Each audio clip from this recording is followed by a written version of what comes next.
Hey, how goes it? I'm Andrew, your DM for today, along with a band of miscreants and murder hobos you see down below. We're the Dirty Rollers, and this is the Mudbutts Goblin campaign. This would be episode 7 of our campaign. Mudbutts tribe resides in the far eastern side of Wildmount on the Blight Shore. The tribe currently calls the giant horizonback tortoise Toltalden home. So, first off, thanks for joining us, and the obligatory. If you like what you see, give us the like, comment, subscribe. If you find yourself entertained and enjoying it, we will be having a link down below for the long form character intros. So if anybody wants to get caught up on what the group's done up to a certain point, and what their in-depth classes, backgrounds, all that good stuff are, backstory, you can watch that and get caught up. And it's episode 7, so we'll do our quick little intros here. Looks like Nick's up first. Hi, my name is Matthew, and I played Nick, the female thief rogue goblin. All right, Jacob. I'm Jacob. I'm playing Sharta, the Gloomstalker Ranger. Melissa. Iris Fart Gargle, monk of the astral self. And I have a seeing Irat. A seeing Irat. James. Wicked Bubbles. I'm James, and I play Bucklecheck the Shallow, a warlock patron of the Great Old One. Had a brain fart there. You're good. Chrissy. I'm Chrissy, and I play Mustela Stinkdeath, the Badger Druid Circle of the Moon, and her Badger brother, Precious. And Garen. I play Squeeb, a Battlesmith Artificer, and I'm a extremely tiny goblin that rides on a mechanical rooster. What's your rooster's name?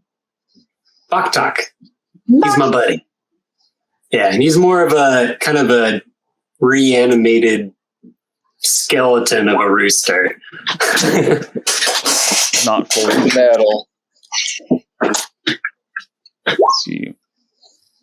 Baktak is totally a heavy metal rock album. Baktak. Yeah! There's a squeeb.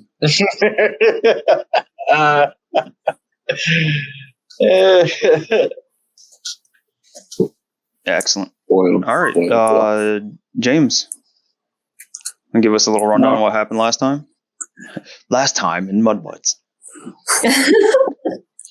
Last time on the Mudbutts.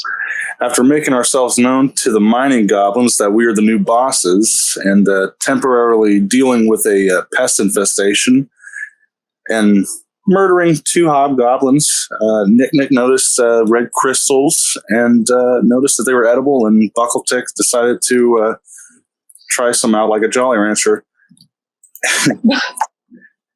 We gifted an old sword to one of the surviving goblins of the infestation attack and promoted him, and had him dig in a different direction to see if that would help negate any more pest infestation problems. We then made our way back to our new ogre friends, Opeth and Tumble, and we headed back to the entrance, and we noticed a door that we hadn't even checked, so we busted that bitch down, and noticed 2 chests that were slightly booby-trapped, and we Eldritch Blast the locks off of them and took all the gold and silver in each of them, put them into a barrel, and made a little backpack for Opeth to wear. And Mustela got a gift, a battle bag from one of the kobolds, for Satchelmon. And and the group was after that, the group was about to make a trip back to Toltalden. Gotta catch 'em all. So yeah, they're starting here at the gates of the mines, the Iron Tooth mines, and they're about to head back home to the giant horizonback turtle Talden and probably see what their next mission is. And you guys had a list of things that you were trying to do with the different tribes, right? There are different goblin tribes in the area. I mean, We just have a list of goblin tribes. Yeah. We got what's left is the Barknars, the Swift Stabs, Gloom Claws, and the Booyah band. Which one had the I take note. Which one had the small turtle? Swift Stabs had the small turtle. Yeah. I vote for Swift Stabs. Yep. Shouldn't we go drop off the brothers here? Yeah, just to make sure that they get back and Also to introduce the hobgoblins. kobold ladies and the hobgoblin things. Yeah. Cool. I want to see my buddy Borg. Borg. So back to Talden we go, right? Talden. Yes. Back to home base. You guys spent what was it, 2 nights here in the Battle cry. I'd say 2 nights. I'd say about 2 I nights. think it was. Oh, just, It was I thought you camped out twice in the mines while you were exploring. I thought we did too. I kind of think that also. okay. yeah. I'm pretty sure it was 2 nights because I know we spent a little bit longer here than I thought we were going to, and I think it ended up being 2 nights. It was 2 nights because we stayed the first time after I forgot how to count in that one room, and then the second time we were over on the other side of the map, and then went back to that room again. I think all we had was like a short rest because I'm not at full health right now. Yeah, I don't think you guys rested after that fight with the Buet and the weird insect magic Yeah. thing. Oh yeah. The guy with the egg sack face. Yeah. The gross insect guys. Yeah. Yeah, because I have like half spell slots as well. Last time we ran Exactly. into I thought we did. these guys. I actually thought we did too, but maybe we didn't. I have all my stuff restored, but I think that's because I had to Yeah, one of redo these my guys. thingy. But I don't know. I don't know. So Hey James. on the screen, I have the little insect-y looking magi thing that whispered some things to Buckletick before it had its little creepy underlings collapse the tunnel and disappeared back. I think it was a telepathic intrusion, Buckletick. Yeah. Okay. Is there anything else you guys want to do in the camp before you head out? You have Tumble and Opeth. One of them's loaded down with the barrel that you filled full of coins and whatever the hell else you had. Anything else? I think that's good. Yeah, I think we're good to go. Did anybody have the markings of the beast battle bag written down? Did you actually say what it was? That's a good question. Because I don't remember you saying what it was. So I think the little Purple kobold bird. Herc gave it to you, Mastella. Mm-hmm. I'm looking to see if I wrote down what the symbol was supposed to be, but I do not see that. So you throw that thing at a beast and then it catches it like a Pokeball? Yep.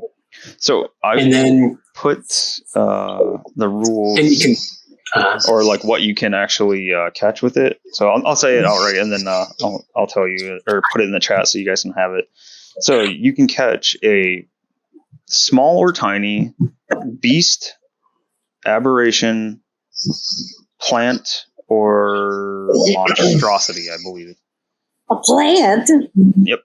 I think those are the 4 kinds They of have to things. be small, you said? Yep, they have to be small or tiny. Double check. Little does that mean you can be cornfield. like, dandelion, I choose you, and throw it down the ground, the little dandelion comes up? I mean, you could. It might be like Wiggy Bobos, I choose you. Onion plant. Jake is brilliant. So, Jesus. small or tiny. This is where we die. beast. Where Andy kills us Yeah. for capturing onions. We go into onion petrification. We turn into onion forms of goblins. With onion butts. So you know Yeah. too that Herc had warned you guys that things caught are not going to be too happy about being caught. You don't quite know what that means yet, but yeah, you'll find out. Can we try and catch, like... Never mind. You can try to catch anything that's small or tiny in one of the four types of creatures that are listed. I was about to say, what if we try and catch, like, Wiggy Bobos? But if we do that, he might come out like feral or something. Yeah, and then Iris will be able to see. We'll be able to see. That's true. Yeah. So that's probably not a good idea. Matt, you could turn into a rat. And then we can see where it went. So You can tell us where you go. I can't do it right unless I'm still... Am I still transformed as a rat right now? That's up to you. I mean, there's no reason for me to say that you can't turn back right now. So that's completely up to you. So is that technically a polymorph spell when he turns Yeah. into a rat, or is it something different? Yeah, it's a poly. Well, It's from his Vermin Kind of. Shroud cloak. I turn into a rat, but I maintain my intelligence and wisdom and Ah. charisma scores. Oh, so it's not really polymorph, then, right? Nope. I'm just a smart rat. I'd probably say I'm on the rat's tail end of it. So, do you want to throw the bag on me? Yeah, retaining your intelligence, wisdom, and charisma scores, as well as the properties of the cloak. You can only use it once a day, so once you pop out of it, you have to wait till the next day. Yeah. Yep, and it gives you advantage on perception checks that rely on smell. You're immune to disease. Oh, you know what? This is an important one. I don't know if we fix this for you, but if you have dark vision, wearing the cloak increases the range of your dark vision by 60 feet. Oh, Oh, shit. So yours should be 120 feet. So he can see everywhere. Basically. Except for Sharda. Oh, right. If he's using Yeah. dark vision, Yeah. you'll be able to see Sharda. 120-foot dark vision. Just Shardamus Prime. Artemis Prime. Fantastic. So yeah, when you guys are getting ready to leave, you hear something, little feet slapping come around. You're like flop flop flop flop flop, and wait, and you turn around and you see Herc, the kobold, running up, and he says, "It's a baby duck. No, just a kobold." Baby says- duck, do do do do do do. He says, "Forgot to tell you, when you want to call your creature back, you got to say go home in Goblin." You have to say, go home and goblin. Yeah.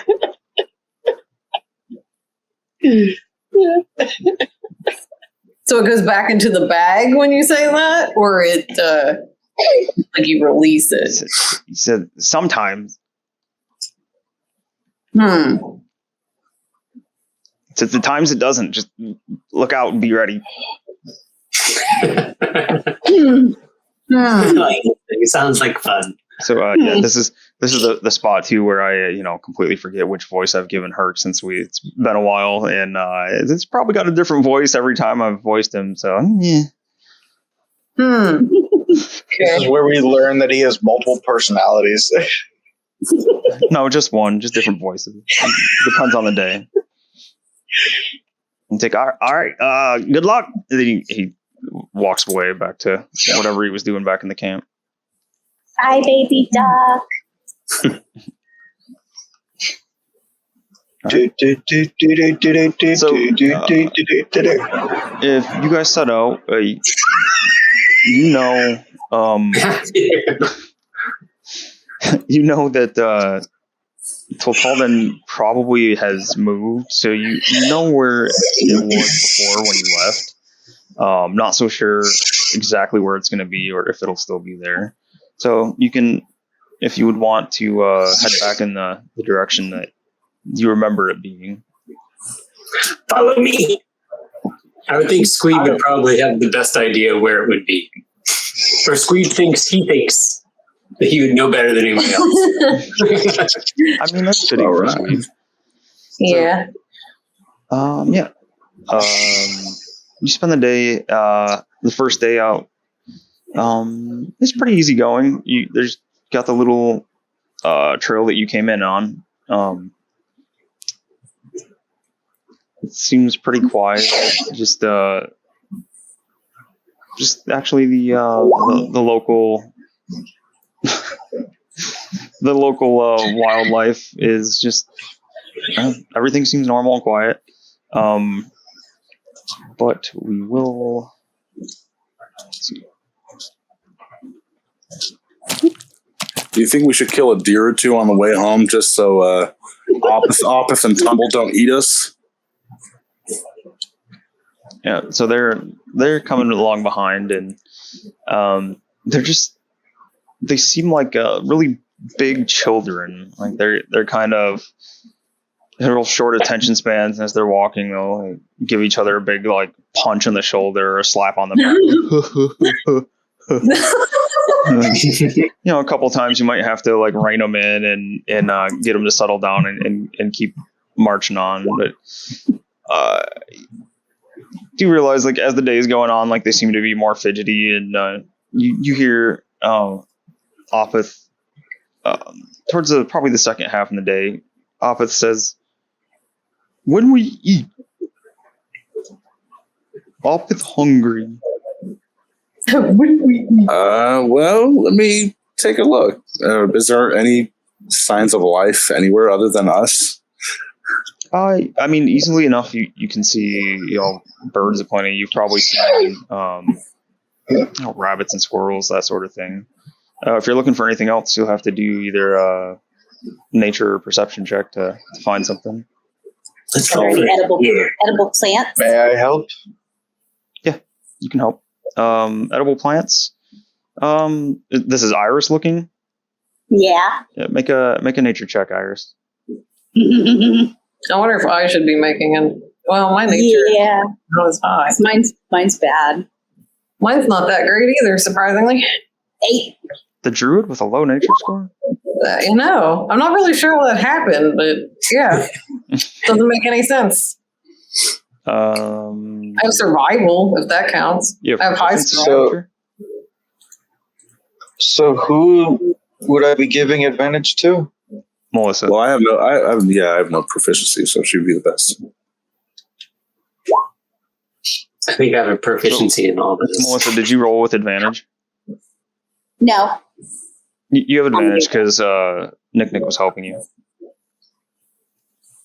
13. 13. You find stuff that looks tasty. Maybe not entirely sure if it's safe. I'll point to it. My Stella, should we eat? Do I know what it is? Whatever she has. She has a bunch of leafy looking things but you can roll a nature check of your own to see. A nature check. 17. Yeah. You don't have nature on here. I feel like that isn't right. What? On your character sheet, you do not have proficiency in nature, and I feel like that's not right for you. Yeah, I feel like that's not right too, but I'm not sure what happened. Well, we'll look at it and get it fixed. I got 17 though. Yeah, so 17. You know that out of the collection of stuff that Iris has run around and grabbed with her grubby little paws, she's got a bunch of green leafy things, but you see a couple of red and deep purple leaves, and you know that those are probably not so great to eat. Mastella points at those particular ones and she's like, no, this bad plant. Okay, and I'm going to stick it in my mouth. No! Unless it's like Resi rules in which you mash them all together and create a super healing potion. Mostella's gonna slap her on the back of the head and hope she spits it out. Did you spit out all the plants? The purple ones, yeah. Buckletic's just going to keep an eye out for if there's any deer. I'm looking for deer too. Because he's got Eldritch Blast. He's like, I'm just going to blast them if I see any deer. So one of you two can roll a nature check, and the other one can give them advantage. Do you have proficiency in nature? I do not. So I have if you +4. take the advantage, my good sir. All right. Buckletic and Squeeb can go out hunting. Yay! You're going to disintegrate a deer with the Eldritch Blast. Just aim for the head, and the rest. So I got a 13. 13? King? It takes a little while. I don't know, maybe 30, 45 minutes worth of wandering around in the wilderness. But you do see probably get 120 feet away. You see a deer just sitting and chilling and grazing on some grass. How many feet away you say? About 120. I look at Oh my Okay. god. Oh, Jesus. I was going to say, you want me to fire too? But never mind. They're going to have a well-cooked deer. Maybe, hopefully. Make an attack roll. All right. Yes. Come on. You got this. 22. Yeah. It definitely hits, so roll your damage. Don't you shoot 2 beams if it's firebolt? No, but it's 2d10 fire damage. Wow. You're confusing that with Eldritch Blast. My bad. 12 damage. 12 damage. So your firebolt goes on this unsuspecting deer and just ignites. I can cook it. Did you roll a 22? It's actually a pretty good shot. Like, were you trying to hit a particular spot, or? I was just trying to hit it and cook it at the same time. Yeah, you definitely blast it like right in the shoulder and neck area, and you leave a fair sized hole in the side of the deer, and it's completely singed and cauterized. It gives some weird little and dies. Yes, yes, yes.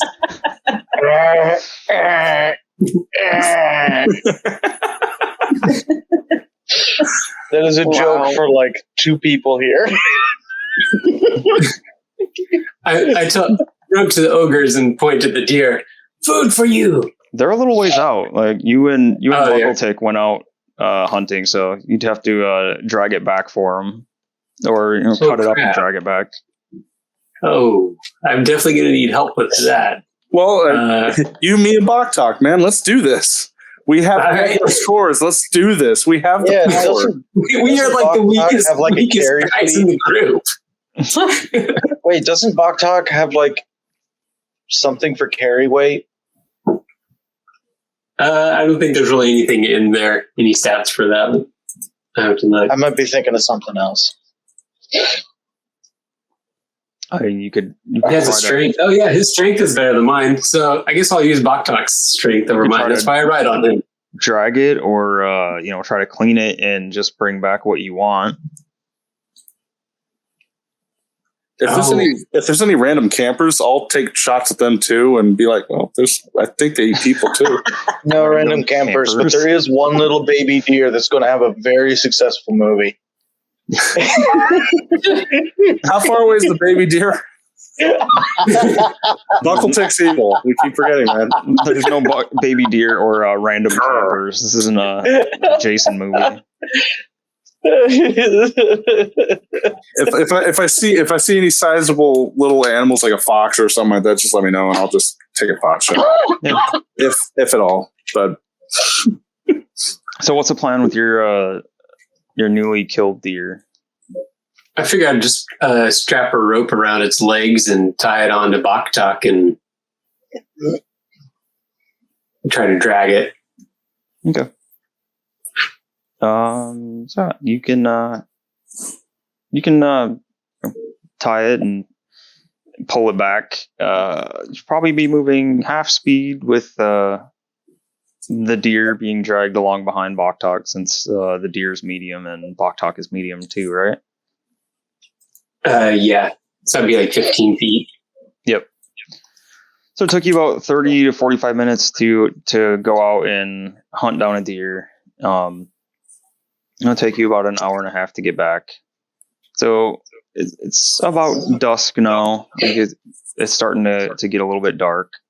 Not much yet, but you come back pulling a deer, and you immediately, when you get back to camp, you can see Opeth and Tumble both got their nose up in the air and they're turning around. Opeth reaches over and slaps Tumble and says, "You smell that? Smell like? Is that a deer?" And Tumble says, "No, that's a goat. I smell goat. We'll have goat." And they start arguing about whether it's a goat or a deer that they can smell. Didn't one of them like exclusively speak giant? Don't worry about it. Never mind. They're talking to each other, so who knows? I was thinking they spoke goblin for some reason, but because they were around goblins, but that may not be. I think Tumble might have only spoke one thing. Yeah, I think so. I can't remember. Yeah, that was it. I remember that. Ballista. I remember someone making a joke on that. But I So can't. I'll drag the deer up to them and go, ta-da! They both look over, and so yeah, they were arguing back and forth about which thing it was, but maybe you couldn't understand what what they were arguing about. How about that? Does that work? They were. They get all excited and do like a big old thudding chest bump that shakes the immediate vicinity, and they start coming for the deer. And then Opeth stops and looks for a second, and he looks down at Squeeb and the deer, and he looks back to Tumble. He says, "You cook or eat raw?" What do you prefer? Don't care. Goes in belly either way. All right, have at it. I untie the legs of the deer real quick. So did you say have at it and untie the deer for him? Opeth just lunges for it and grabs a hold of it, and he gives half the deer, like one side of the deer, to Tumble, and they just pull it apart and start gnawing on it. Yeah. They start gnawing on it, and then they both just plop, fall down on their ass and start eating right where they're sitting. Gross. Giant toddlers. I'd like to think that Buckletick would be like right next to the deer as it gets ripped in half, so he just with blood. Yeah.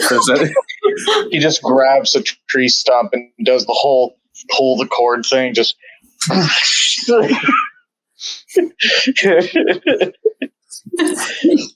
there any organs on the ground? Not for long. There might be things that have fallen. Let's see. Yeah, there's like part of like maybe a liver or something that's laying on the ground, but they're pretty like ravenous and putting this deer away right now. Liver's good. Were you asking for a specific reason? Maybe. Maybe. What organ were you looking for? Knowing Melissa. Can make a ring out of it. There A weren't deer any ring. left. A deer butthole ring. I'll take a bite out of the liver. I just want to take it up. It's a pretty tasty liver for a goblin. And then I'll offer it to Buckletick. I'll take a bite. What's Mustela doing right now? Watching everyone eat or watching the ogres rather eat the deer. She looks slightly jealous, but she doesn't want to interfere with them eating. Iris is going to try to sneak those purple leaves back into her mouth. Do I see her do this? Do a Iris a sleight of hand versus Mustela perception check. My perception. 17. I think I got 15. No, I added the wrong number. 19.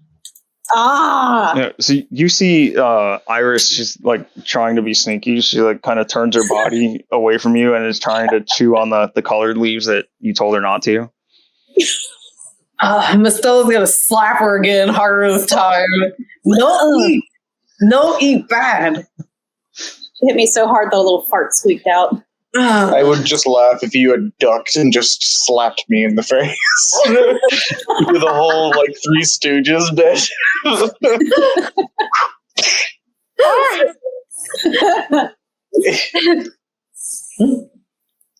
Just look to that, the deer and take the rations I have on my back and just start eating that.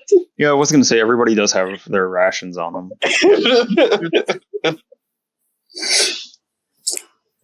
No, yeah, it only takes them about 10 or 15 minutes to make most of this deer completely disappear. You can see they leave behind pretty much all of the head, and head and hooves are pretty much all that's left. Can I cut the tongue out? Is the tongue gone? No, it's still there. Yeah, make a survival check, see if you can get it out without mangling it. Yeah, tongue meat's good. Can I have one of the hooves? Okay, survival rolling now. Never mind. It's 5 altogether. You gotta like cut it out and you just mangle the shit out of it trying to use your knife and cut it out, your dagger rather. I think you got a dagger, right? Yeah, I just got a dagger. Yeah, it's You like snowflake it? yeah. At that point, if the dagger's not going to work, I'm just going to hold its mouth open and just try to bite into it like I'm Try to hold its mouth open so you can bite the tongue. Yeah. I like it.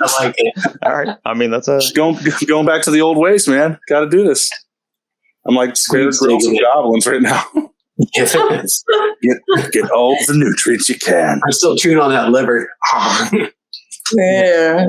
I was going to either do the eyeballs or the tongue. I was like, let's do the tongue. And Nick, you said you wanted a hoof? A couple hooves if I can. Yeah, you can get them.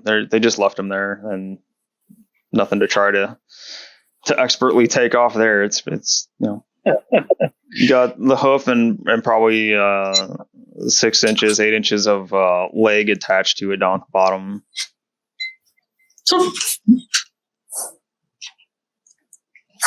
Yeah, you can add some deer hooves to your inventory, I suppose. I have plans for those. You're gonna freak. Is this a male deer or a female deer? Yeah. Get out of my head, Melissa. Roll.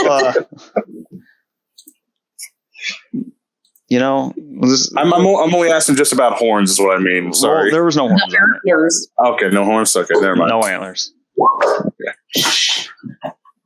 Booby! Melissa, I was Piper. gonna have him roll to see, but it's long gone. That whole section is just gone. That would definitely bring the phrase "eat a dick" to a new meaning. They ate Roll for fumble. all of it. All of it. Is anything else? Anyone else doing anything else? While they're massacring this deer. If we just get like a little making space set camp? up. Yeah. Yeah. Making camp. All right. you guys are able to make camp and bed down for the night if that's what you're doing. Is anybody working on anything? Mastella's going to be messing with her bones, trying to figure out how to read them. Okay. Yeah, and I'm going to be working on my. I'd like to finish working on my shield. All right. My toenail shield. Giant. Little giant toenail shield. Are there any trees around here? Are we out in the open or in the forest? There's trees. It's like a lightly wooded area where you guys are at. So let me handle things in order here. Mastella, you can roll a A plus nature check. Nature check? Yep. Dirty 20. Dirty 20. So you give your bones a roll, and you get the idea that I want to do this. You get the idea that you see something in the bones, like you can see some kind of message for you, but you're not quite sure what it means just yet. After a couple rolls, you can see that they're landing in certain ways, and you think you can read into them, but it's kind of like opening like a book with a foreign language. Like you know that there's words there, but you don't know what they mean. So you know there's some meaning there, but you maybe have to be trained to read them properly. Okay. I forgot who was doing something else. Squeeb's gone. Yeah, Squeeb was making his toenail. Yeah, I'll have to have him roll for his crafting, and I think I have that. Have that written down back here. Was anybody else doing anything? I was just going to shimmy up into a tree and sleep there. Okay. Iris is playing with her dolls. I'm Estella. Iris, you're my best friend. Oh, that's so nice of you, Marcella. So Mastella can clearly see all this happening while she's sitting there rolling her bones and trying to read them. Squeeb, roll a crafting check on your shield. All right. So that would be. I just roll a d20 and then add dexterity plus my proficiency. It would be. Hang on, let's see if I can give you a custom thing real quick. You're using your Tinker's tools, right? Yeah, I believe so. Whichever tools would be appropriate for making the shield. And the smithing tools. Tinker's, I guess, because it's a toenail. I don't know. Yeah, it'd probably be tools. So we can do custom skills. It doesn't matter. I'm proficient with all of them. With all this, with Tinker's, Smith's tools, Thieves' tools, Alchemist. Give me 1 second. I'll add this for you. So, do you want to call it tinkering or crafting? Yeah. Let's make it crafting. Because I'll probably use it for crafting a bunch of different things. Okay. So you are proficient. Do you get? What is it with artificers? They get. I get double proficiency bonus, so it'd be a +6 on my on just the proficiency.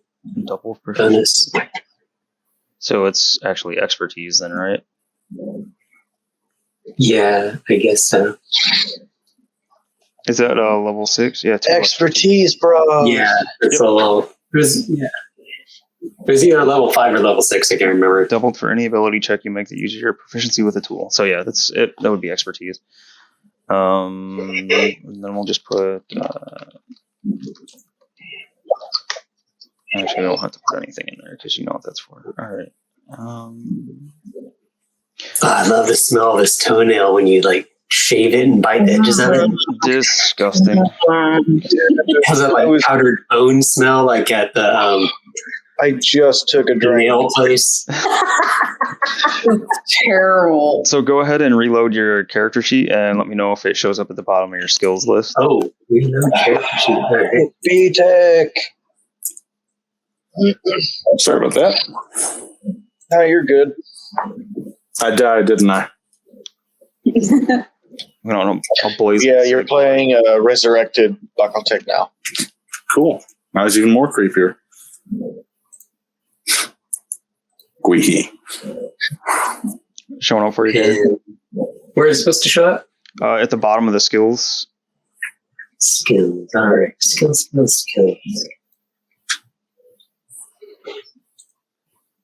Crafting. I see it. Cool.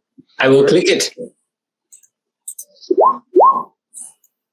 A 21. That's a success. So you spend the night, or a portion of the night working on your toenail shield. And disgusting as it is, you've got the straps into the back of it now, and this is your beautiful.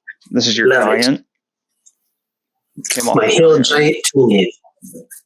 Yeah, so you got this big old disgusting yellow giant's toenail that you're using as a shield. So you can add that to your inventory. You got the straps hooked onto Toenail it. shield. You've Is everybody asleep? Unless they want to be, I don't think so quite yet. If anybody's up, I'd like to test it out. Who's up? I'm awake. I'll help you test it. Yeah. So choose between Buckle-Tick or Shardo. Maybe both of you guys. Oh God! Come hit me! Like physically or magically?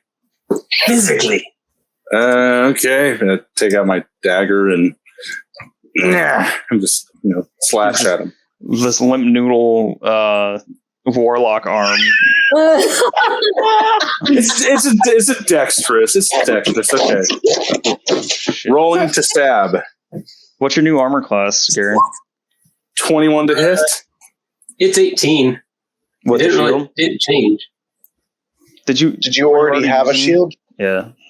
Yeah, I already had a shield. Okay, so yeah, it's not going to change if you're just swapping shields around essentially. Yeah, except this shield, since I went up a level, now I took the what is that shield of? I'm trying to find it. The repulsion shield or repulsion? Yeah, repulsion shield. Oh, that's nasty. I think it's awesome. under in your infusions. So it'll be repulsion instead of shield of, I believe. That's awesome. So Jake, I saw what you did. We'll get to that in a second.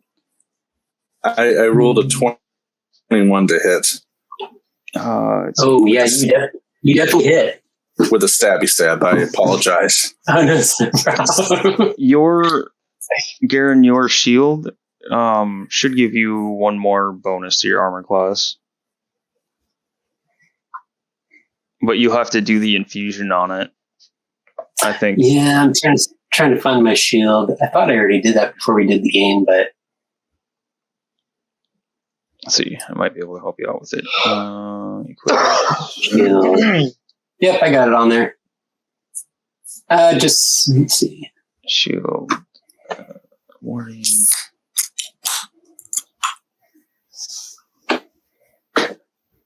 Yeah. Bear with us 1 second. Yeah, so if I take it off, Infusions. 16. No, it still just gives me +2 for some reason. Even though I have that infusion on there, it doesn't add it should give me +3 then. Yeah, I think it should. Yeah, we'll get you sorted out here.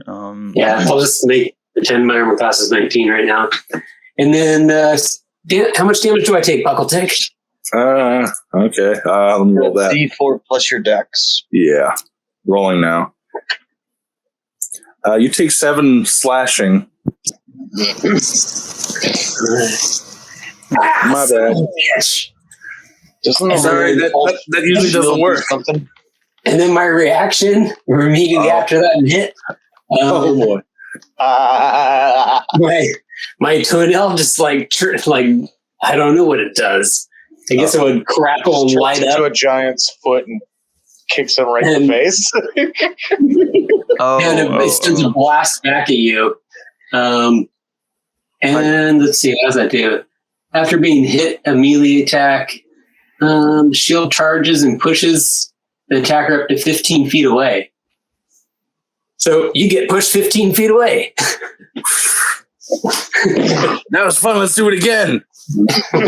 I got you now, Garen. It needed to attune. Oh, stupid me. Totally my bad. I missed it the first time too. It's all right. All right. So yeah, AC 19. So you're set now. So so you get hit by the dagger. Like the dagger hits the shield and goes on and gives you a cut on the arm. And then it sends Buckle Tick sailing backwards 15 feet. And in the second that Buckle Tick goes sailing backwards, and you got your shield out, you take an arrow to the other shoulder, fired by Sharto. Oh no! Did you roll So glad I gave you those arrows. You take 6 piercing damage from Sharto.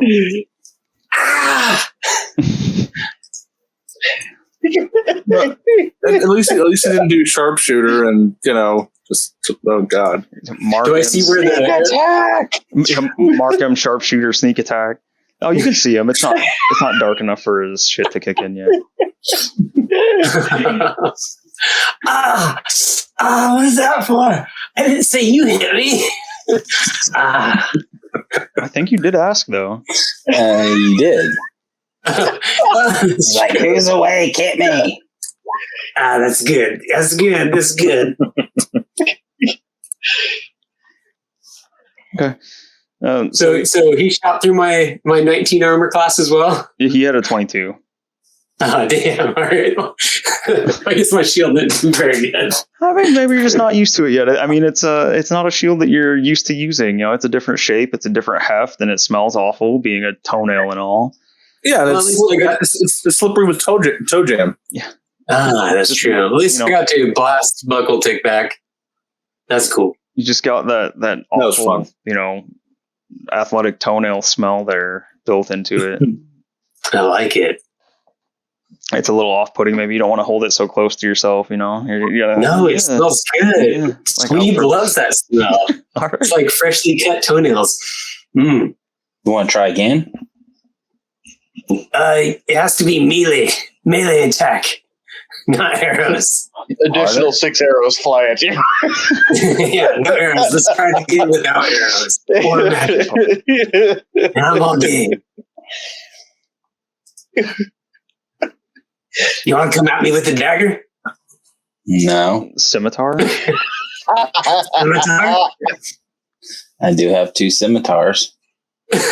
Not 2. Let's cut those toenails. Unless I can get you back.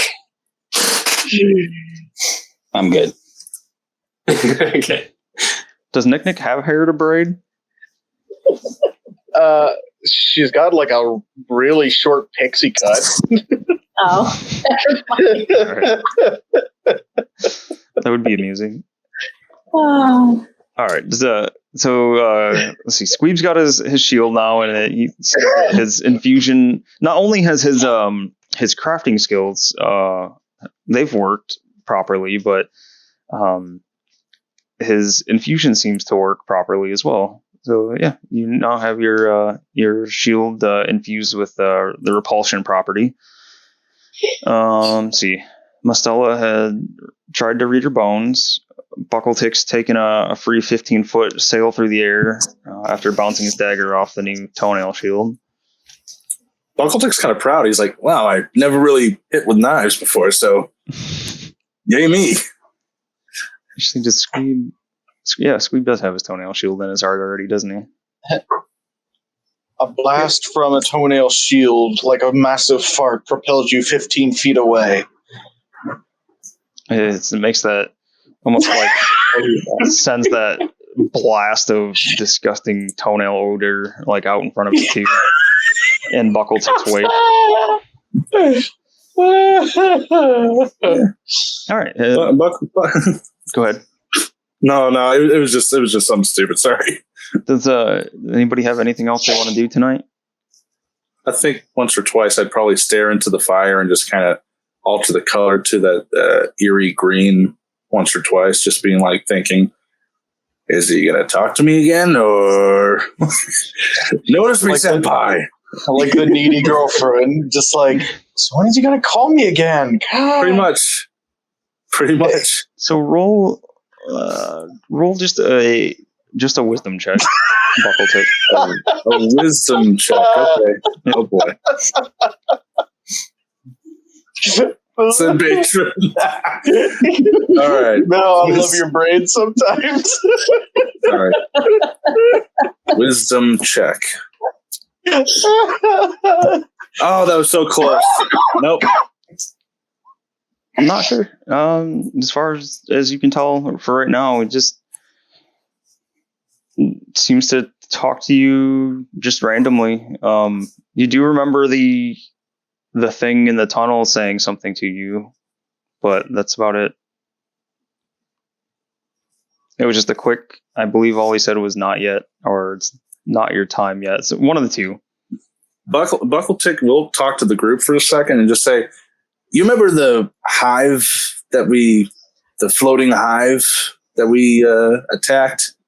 We were on the table, the floating table. The worst idea. Oh, yeah. Possibly the worst idea you guys have had yet. That somehow. That was Squee's That greatest was the idea. thing that happened, wasn't it? Yeah. Oh, I forgot we did that. Worst / best idea. If I remember correct, if I remember correctly, show you the world. the little hive leader of that one basically said, like, telepathically talked to a majority of us, saying, "It's not your time," or we. This was quite a while back. Yeah, because Iris. What was that? Yeah, I can't remember what they said. It was something along that lines.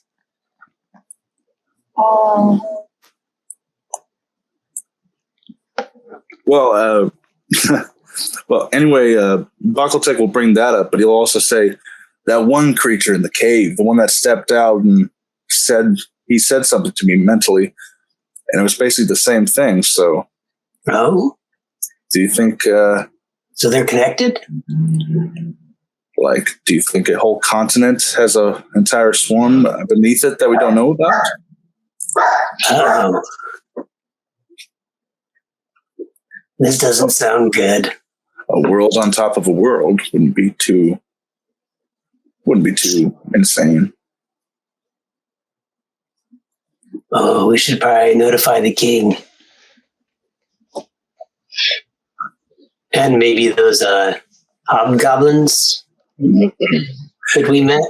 Yeah, maybe when we introduce them both, we can be like, "Oh yeah, before you go," and just kind of bring it up to them. We may have a war on our hand against some underground bugs. Maybe it's like an every 17 years thing. So Yeah, that makes maybe sense. with any luck, this shit'll be over soon. I'm so glad that shit is over with. Yeah. They just come out of the ground, just screw everything in sight, and then disappear. That sounds about right. I'd much rather deal with every 30 years it coming to life than the cicadas. Is that just me? Yes. So while they're talking, Iris has her dolls, making her mimic what they're saying. If I talk to me, we shall tell the king. Are you still up in the tree with me? No. Oh, I was about to say, you're just doing this over my body, just like elbows on my side, just like I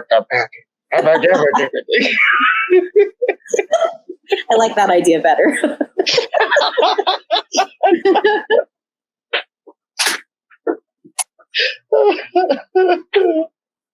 All right. So no one has anything else they want to do. You guys, after they get done eating their deer, Nick, you feel like a couple like ground shaking, tree shaking thuds as each of the ogres comes and slams their back against the tree and plops down at the base of it. So I think Nick might feel this is up to you, but I think she might feel kind of safe with the two ogres guarding her tree. Oh yeah. And is anyone making a fire for the night?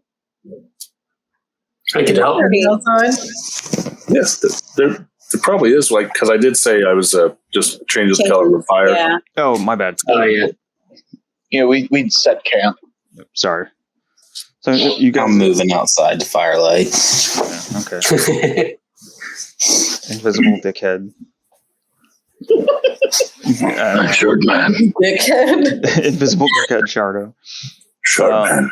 I like that. Chrissy or Marcella, the weather's actually fine. Like it's nice and comfortable. It's not too humid. There's a decent breeze going through. No storms. No storms. Not unless you make one. Oh, goddess Mistella. Shardo, you said you're going out of the range of the firelight? Yeah. All right, so it's about 40, 45 feet away. You get out of the dim light offered by the fire, and you can either bed down on your own or pick a tree or whatever you'd like to do. I'll just keep first watch for tonight. Okay. So the first watch, and there was some shittery afoot for this night. Shittery afoot. Oh no. Buckle-Tick will take first watch if... Nope, Shardo already called me. Oh, my bad. Sorry, I didn't hear that. My bad. All right. Didn't you take an invocation this time around? No, I don't get until next level. 7th. Oh, okay. Never mind. All right, please hold. No, I just gotta decide. So Shardo, you can wash off Nick's teddy bear if you want. You'd have your own like canteen of water, but there's nothing like a stream or anything around outside of that. So you don't want to do that? Yeah. Okay. So let's see. We'll pop out of here and I'll have you do this stealth roll to sneak it back up there. All right, hold on. So this is just the fuck with them. There's really nothing happening. That's up to you. No, I thought you said something about there was shenanigans afoot. I didn't want them to know what you're doing. You know, they're probably wondering what the hell's happening. So this is always fun. You want me to roll it in the chat? Yeah, go ahead. All right. But you don't know it. This is the sign of the Mudbutt clan. Uh-oh. Oh god, this is where Shardo kills us all. It's possible.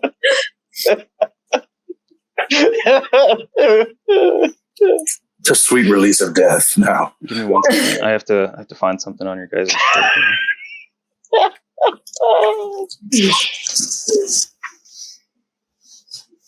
Yeah. This is Jake deciding he doesn't want to play goblins anymore and he just murders everyone. He's like, if I'm not playing, neither are you. This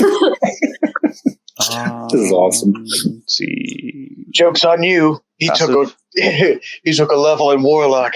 And we are his first sacrifices. Shardo, you beat the passive perception, so you do what you're doing. Right. All right.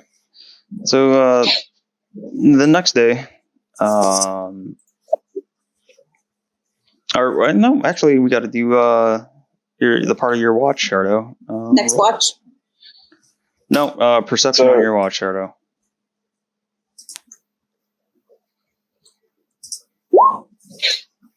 Okay. Give me a second. Roll, damn you. All right. Nothing happens on your watch, Shardo. All right. I'll find a place to bed down when it's into my watch. You waking somebody up? Did anybody say they was? I'll take second watch. I I'll want to join. climb on top of Tumble and sit on his head while I watch. Are you trying to be sneaky about it, or are you just clambering up him? No, I'm just clambering up. I don't care. Yeah, so you would, I guess, wake Iris up? I'll throw a rock at her. As I'm smoking my pipe so she can see my face for a second. Your face or the face in your pipe? Yeah, Both faces. Iris, you see the smoke like billowing around his face and form, and probably Shardo, you hope. It's a familiar smell of the pipe weed that he's got. And you go to clamber up on top of Tumble. And let's see. He rolled a 1. He is fast asleep, and you're able to perch up on his shoulders, like up against his head if you want. Nice, Tumble. And I kiss him on the cheek. Like, he's got this, rock slide of a snore going on, but it interrupts for a quick second when you kiss him on his cheek, but he just goes right back to snoring like nothing happened. And on your watch,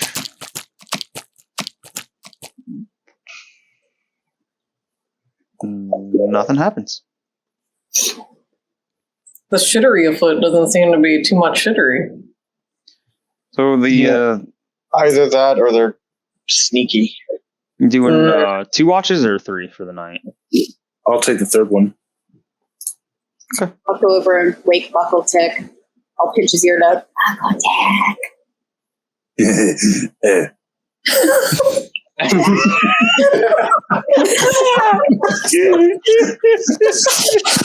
All right. Buckle Tick awakens with a giggle. Your turn, and then I'll go snuggle up next to Mustella. All right. Yeah, Buckle Tick will take the next watch. Okay. Perceptions. Are you doing anything on your watch, or? Maybe try one more time. Notice me, Sand Patron. Notice me. I don't know. You can make another wisdom check and see. Alrighty. Rolling. Watch this be worse. Oh, just slightly better. Oh, That's okay. You're kind We're of gonna die. putting it out there, doing like your what would be like a prayer for a warlock, but not getting an answer back. Okay. Roll a perception check for me, though. Perception. Okay. Rolling now. That would have been at least slightly better. Nope. I rolled a 5 altogether. Okay. So for a quick second, you Get him out now. You hear like a rustling in the trees, but it goes away, and it's probably just some kind of night critter.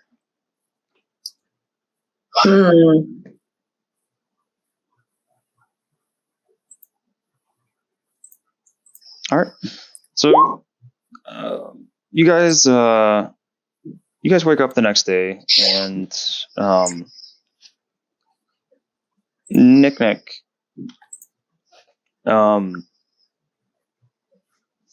up in your tree, you wake up and see your previously super dirty, grubby ass teddy bear, partially at least washed off, and it's a little cleaner, but it's kind of like whoever tried to clean it didn't do a great job in the dark, and it's a little bit like clumped up. So part of it's cleaner and part of it's a little worse than it was before. Oh, that's creepy. I'm pretty sure I tossed that aside somewhere. I thought he did too. Well, since I just woke up. Ah! The tree. What'd you do with it? They fall out of the tree. Oh, yeah. You weren't too terribly high. You land in Opet's lap. It's raining goblins. Yeah. Just treats you like an apple. It's like grabs you by the head. It's about to take a bite. No. Goblin a day keeps the death away. Sorry. Are you keeping the bear with you then? I'm a little scared of the bear right now. It followed me all the way here. So, I'll text you what I'll do with it. Okay. Yeah. So this morning, is anybody doing anything specific, or just ready to head out?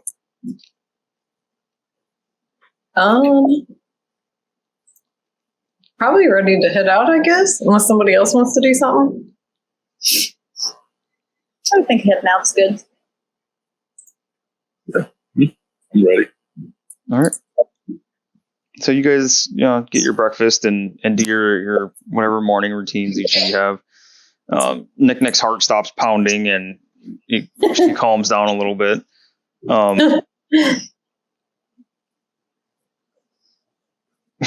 right. 1 second.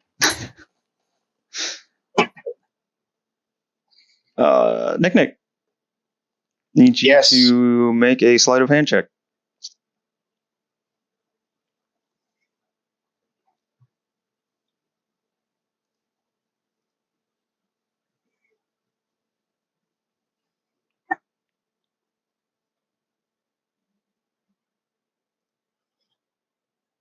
$16 plus 7, 23. 23. And let's see what Iris's passive perception is. It's a 12. So yeah, you successfully put it in her pack. No hunted bears for me. We'll see. All right. Pop out of here, all right? Yes, what are they doing? Okay. Oops. Hit the scroll wheel. Yeah, there we go. Did he hide It's the got bear me. in his butt? Ah!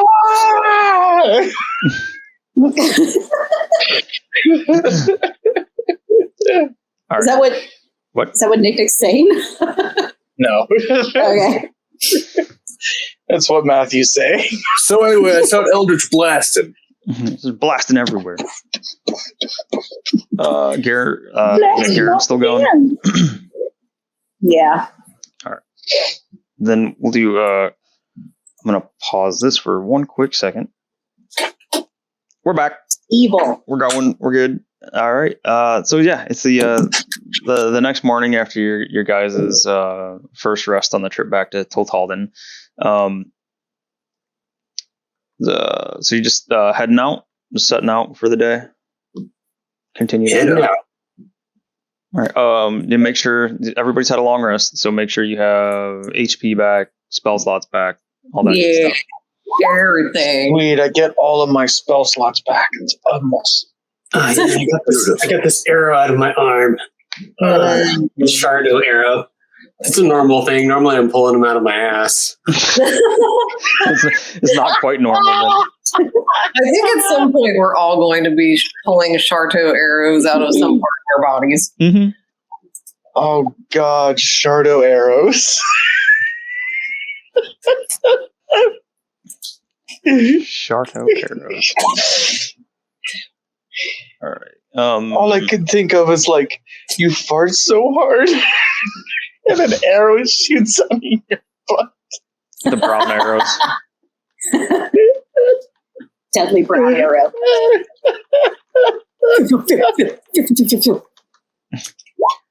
All right. I'm still here. I'm just gonna go silent for a second.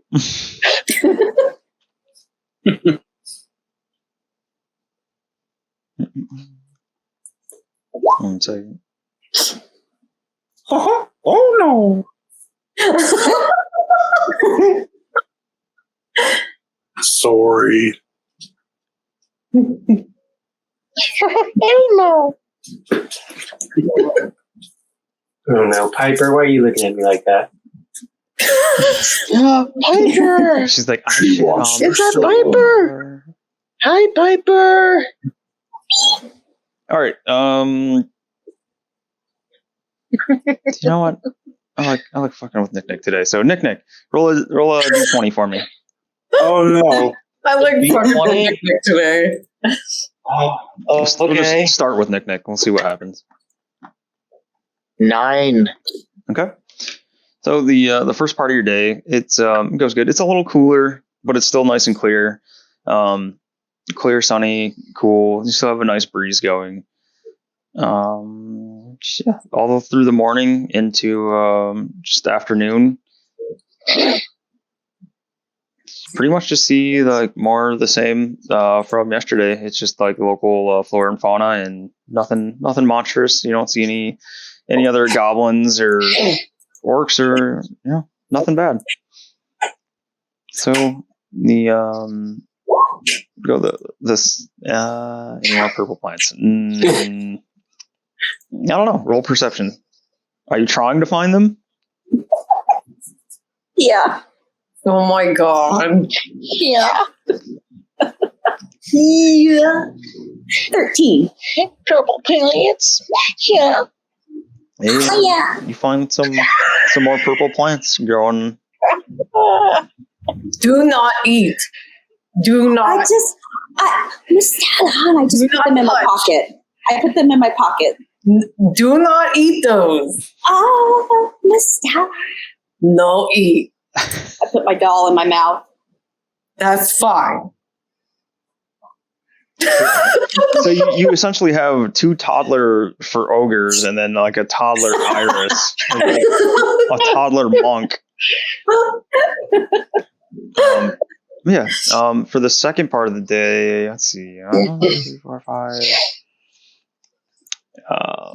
Just let's say Melissa. Go ahead and roll a d20 for me.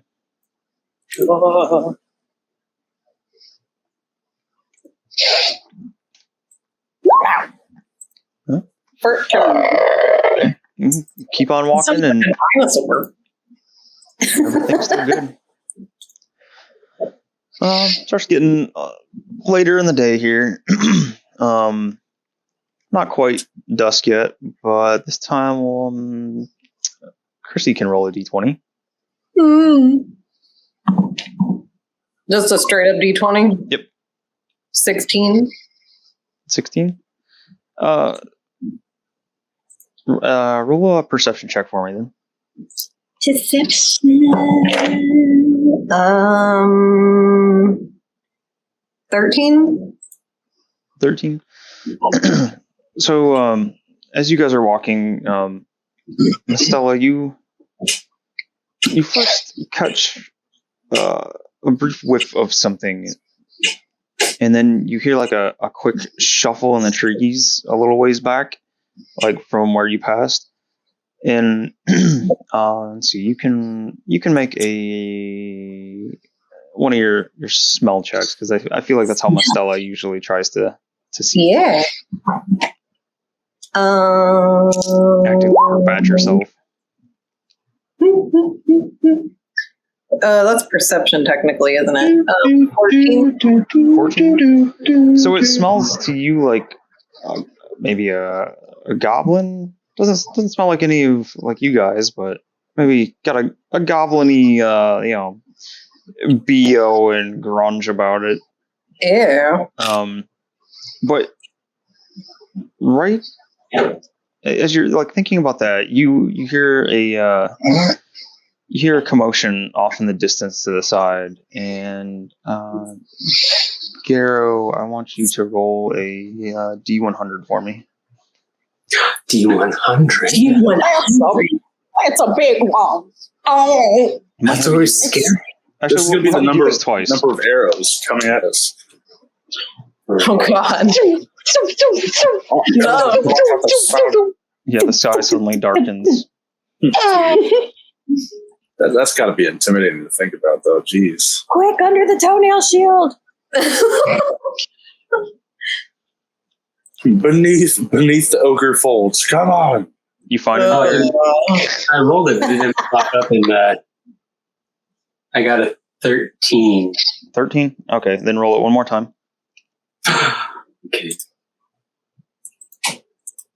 He needs a TPK, not a half dead. No, it's just to see which spot I was pulling stuff from. I got a 64. 64. Nintendo. I'm scared. What's happening?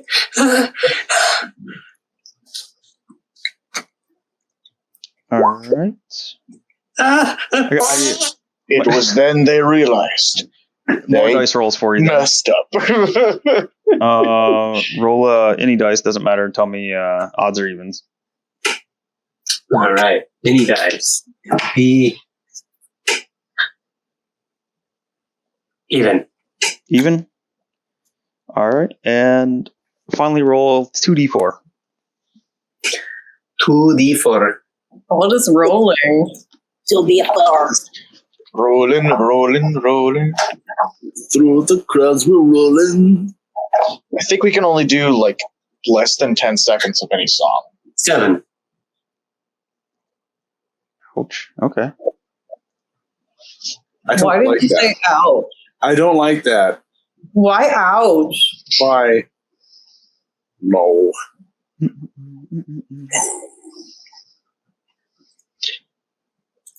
How many demon bears are coming after us?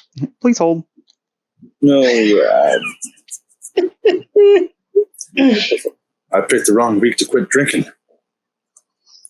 I picked the wrong week to stop smelling glue.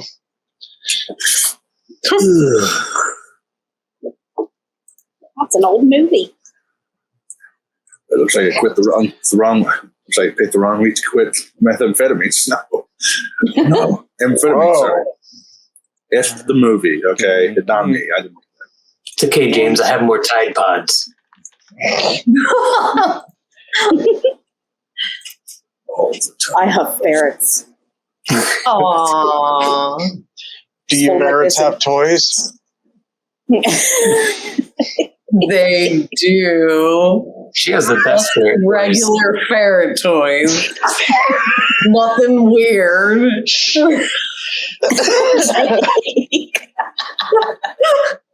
That didn't work. Sorry, guys.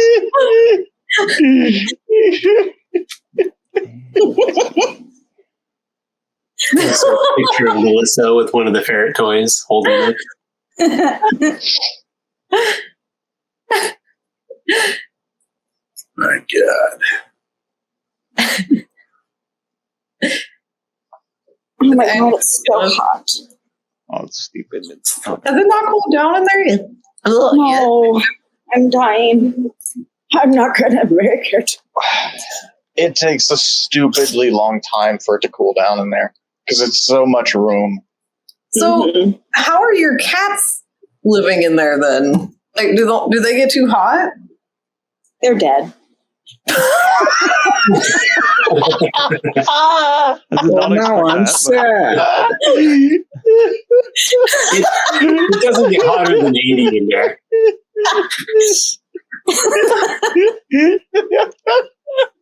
but I really wasn't expecting that reaction. They're dead. No, I'm really sad. Okay. Poor James. Wow. Okay.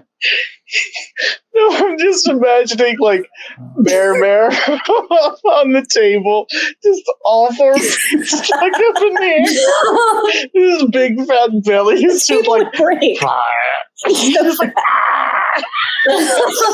All right. So you guys are walking south, trying to find where Toth Halden was, and Mastella, you heard some kind of commotion or arguing or something. This would be a little ways off on your. You're walking out. It'd be on your right, off to the west. Close by or not close by? It sounds a little ways off where you guys are trudging through. So you've got to recap real quick because it took me a minute to set that stuff up and have Garen do the rules and whatnot. So you smelled some kind of gobby smell, and you heard something in the trees behind you, and then you off to the west you can hear like some kind of arguing or some kind of commotion, like off in the trees a little ways out. Okay. So Mustella's gonna say to everyone, I smell stinky goblin somewhere. Sorry. Stinky goblin close. Is it me? I would like to hide. Sorry. You said the stinky goblin smell was in the trees. You smell there's something like around. You heard a noise in the trees. Oh, so I heard the noise in the tree. Yep. Mustella wants to kind of point in the general direction of the trees, and she says, I hear something in tree. Can I yell at the tree? Yeah, you can absolutely yell at the tree. And Nick, you successfully hide. I want to yell, come out of the tree, I'll set you on fire. Don't hear or see anything. Nothing happens? No. Make a perception check though, Squeeb. All right. Perception. 7? I got a 7. A 7. No. You don't hear anything from like where you just yelled at, and you remember that Mustella said there's something else, and like about hearing another noise. And you kind of like listen for it, and you're straining really hard, and you're like a little vein in your forehead's going, but you don't hear anything. I hold out my gauntlet towards the tree and look at Mustella. Do I hear anything else right now? No, just what you heard over. Like you can still hear something happening, but you don't hear anything else. Like, do I hear any animals? Yeah, there's still birds and things around. In the particular tree that Garrow is pointing his hand at, aiming at? Probably not in that one, no. I mean, it's kind of hard to pinpoint exactly where birds are at, but they're just kind of around you. I think it's I. I think it. I charge it up and shoot a firebolt at the tree. All right, make an attack roll. Yay! I am goblin. I am goblin.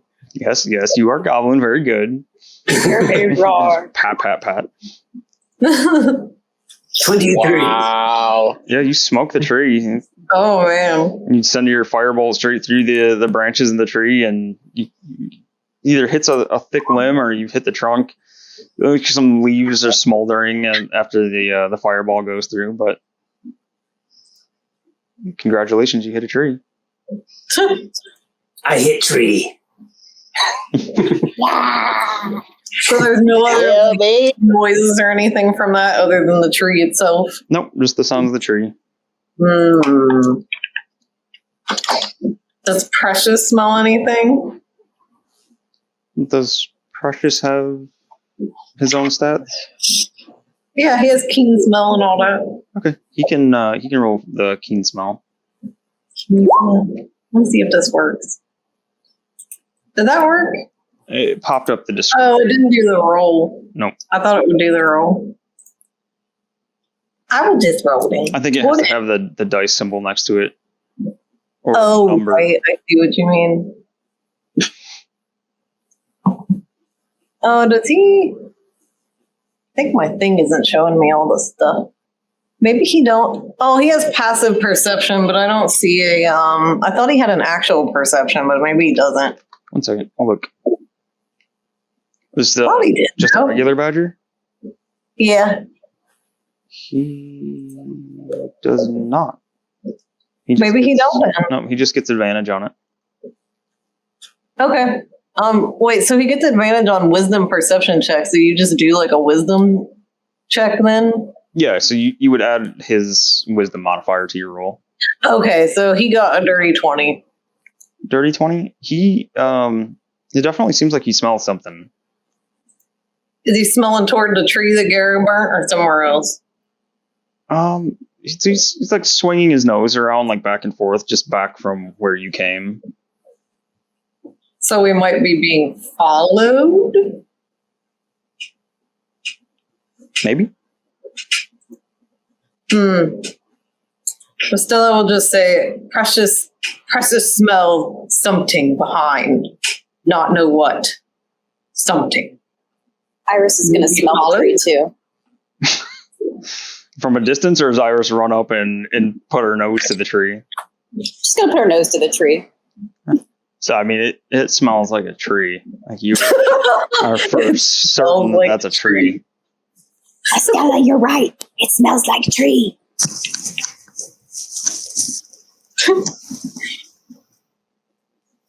I guess perhaps we just, look out for something. I not know what. Can I hide off to the side? Yeah.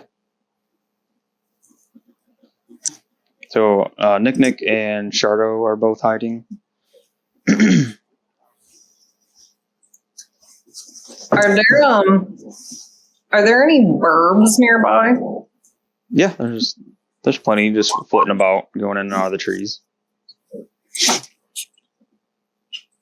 Can I call to a burb to try and talk to it? Sure. You can roll animal handling. Animal handling or speak with animals?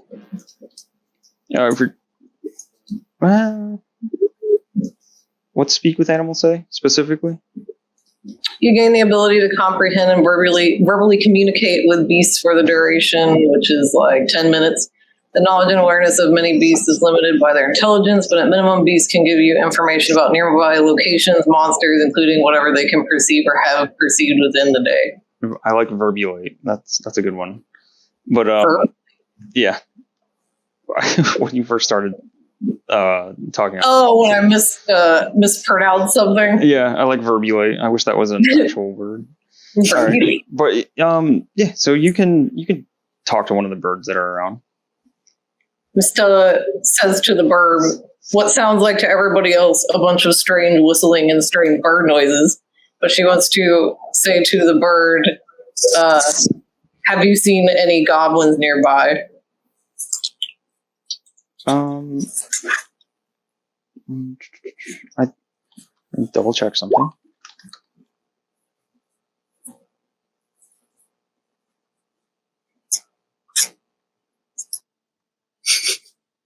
Iris is spitting and whistling. Trying to talk like a bird, talk like Mistella. She sees Mistella and starts going.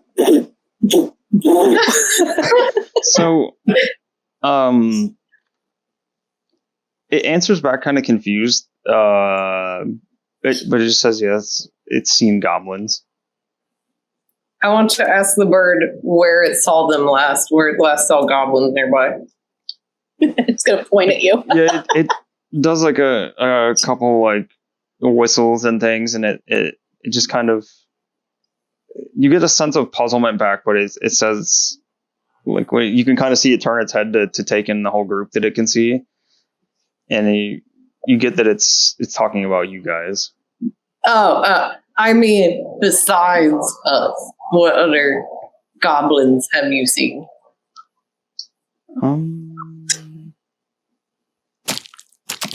Or where, rather. I mean, where have you seen the other goblins besides us?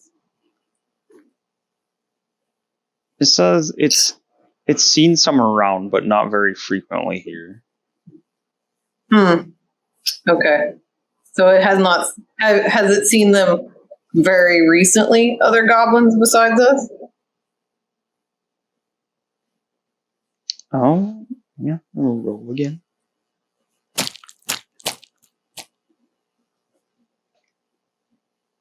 It saw one this morning. this morning in this area. It says it saw one at sunup. Okay, in this area. A little ways back, but in the general vicinity. And it, you get the idea that it's a pretty. This area for a bird is kind of like a bigger area than maybe what you're talking about, but okay. In the bird's range. She wants to ask it one more thing. She wants to ask the bird if the goblins that it saw looked like us, or did they look different in some way? Like, were they a different color or something like that?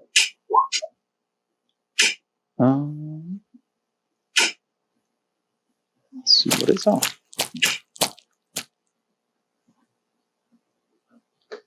Look similar but strange. Similar but strange. Okay. Wearing weird things is kind of the idea you get. Wearing weird things. Okay. I want to relay all that to everybody, what the bird was telling me about how there were goblin. It's all goblin this morning. You know, they're nearby. They look a little different. Wearing strange things. Okay. And I think that's it, unless we think we should ask it something else. I guess just probably keep a lookout for the gobos. Or whatever it is. Probably gobos. Maybe ask if it was alone. I think, was it a goblin it saw this morning? Is that what you said? I don't think I said, because you didn't ask if it saw. Oh, I thought you said a goblin. I guess I'll ask it one more question then. I'll ask it if it saw many goblins besides us, or just like one. I said saw one goblin wearing weird things, and other big goblins. Maybe he's unsure what the other things were. Okay. And it does well, he says maybe not goblins, bigger things, and it kind of looks nervously over to the side where you heard the other stuff. Okay. I'll relay all that to everybody too. What it saw and the area that there are bigger weird things that may not be goblins. Well, we are close to are we still close to the mines, or are we fairly far away? About a day and a half away from the mines now. Okay. So probably, unless they're I was trying to figure out if it was Toltodens nearby, or if it was like, you know, one of those other Gobbo clans. You wouldn't be sure really where Toltalden is at,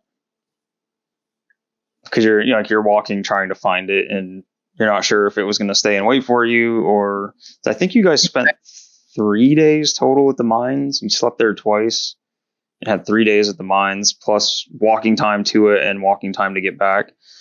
So it'll probably be a week or more since the last time you've been to Toltalden.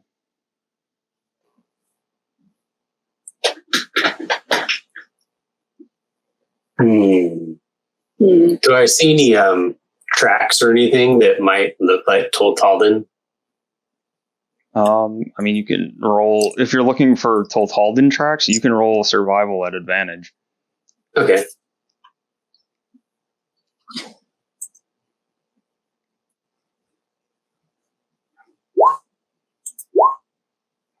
Yeah, you know from riding around on Toltalden that it leaves like massive swaths of like downed forest, and like it makes its own huge trail across. So you don't see anything like that.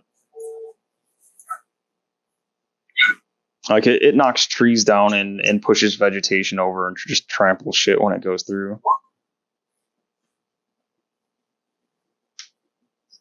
Did this sound like they're coming from behind us? Is that what Chrissy was picking up? The what? I was a little confused. The sounds and the smells she picked up, was that? There was two different things. she was getting the sounds, like something was in the tree and the smell was from behind, and then she had heard things off to the west, like some kind of arguing or commotion of some sort. Is that in the direction? It's to the west. You guys Is are that in the walking direction? southwest. Okay. And the noise and commotion that she was telling you about was to the west. I guess I look to the party and go, "You guys want to check it out?"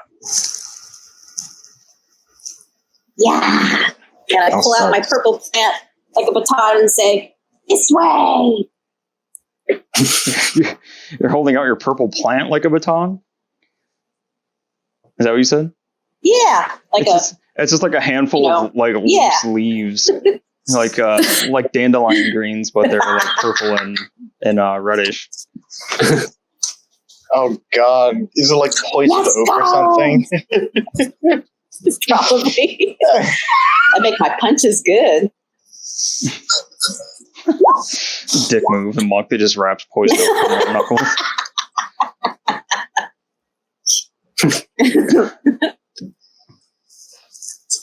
Sharto, you want to help us scout this out? I'll start sneaking off towards the west. I grin. I'll go as well. Same. Okay. Just give me 1 second. All right, whoever's not sneaky, hang out with me. Whoever's sneaky, stay away from me. I think, am I sneaky? I think I might be sneaky. Probably have the ogres stay with you then, because I don't think they're going to be able to tiptoe. Yeah. Oh, yeah, that's true. Yeah. Tiptoe. What were the ogres' names again? I keep forgetting. Opeth and Tumble. Yep, Opeth and Tumble. Tumble's the one with the club. Opeth is the one with the big ass crossbow. Yeah. Yeah. Okay, let's see if this works. Might have to change the vision up. Yay. Tweez. It's Oh, found this looks like CDI Zelda. I did not make this one, by the way. This was It's of pretty. Marketplace on here. Oh. Oh, that's right. When I made my shield, I wanted to hold it up and have that sound go. Do it again. Yeah. I forgot to do that. Every time I make something, I got to do that. You got toenail shield. Yes. All right. So, Every time you infuse something, that's the sound. so Yes. you guys, how are you walking? Who was? Awesome. Jake was probably up ahead of everyone. I was behind Jay. There's Shardo. Is Iris gonna? Hold on a second. Sorry, guys. You're good. I'll go towards the front, leading with my purple plants. Are you like away from Sharto though? Ugh. Let me see where everybody is. Yeah, I don't know where we are on this map. Go up to the far right top corner. Top right. Let's see. Top right. I'm back. Sorry. I see it now. Sorry. So is Iris going to be part of the sneak group? Yeah. I'll be right before she leaves. I go, 1 second. I'm going to cast invisibility, which is at 3rd level, so I can put it on a second person other than just myself. So you're invisible. And I do say, don't attack until you have to. Okay. And I try to. Oh, am I invisible now? Mm-hmm. Totally putting a purple plant in my mouth. Not all of them, just one. Just one leaf. God, you're gonna get diarrhea and puke and everything else. All right. One leaf. So, we'll do it in a minute. All right. Shardo, are you all right with your position over there? Yeah, it's fine. All right. Nick. Good. I'll be. I'm counting this Up a thing that little you're ways. on as like that's a hill. I don't know if you can really tell, but it looks like a hill with like some kind of like ruin or stonework on it. Okay. Yeah, I'll be buddy or bush. I'll be right up here. And then Iris is charging in invisible. I'm behind a tree where I'm at, right? Or Yeah. some kind of. Okay. Yep. Are you guys? Did you? No. I won't even ask that because you did. Where are you at, Squeeb? I'm with the ogres. Okay. I'll be in front of them, leading them. Like, come on, guys, let's go this way. All right. So, Iris, marching up, you can hear some talking. It sounds like two distinct voices. And from where you're at, you can see what looks like probably a hobgoblin amongst some old stone ruins a little ways up. He does not see you at the moment because you are invisible.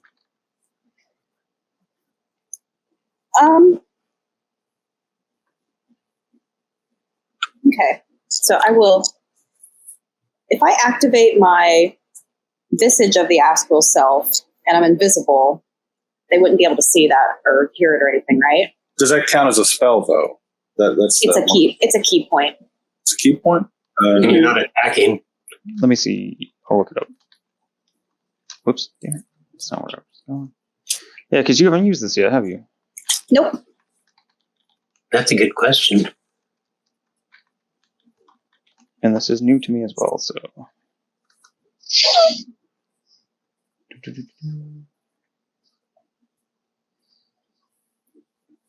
Oh, it just dawned on me. I need to teach the ogres how to do the Mudbutt clan hand fart. It'll be all echoey and loud. Yeah, it would be awesome. That's what Squeeb's thinking as we're walking up. I gotta teach them that. So, It would make such bassy hand farts.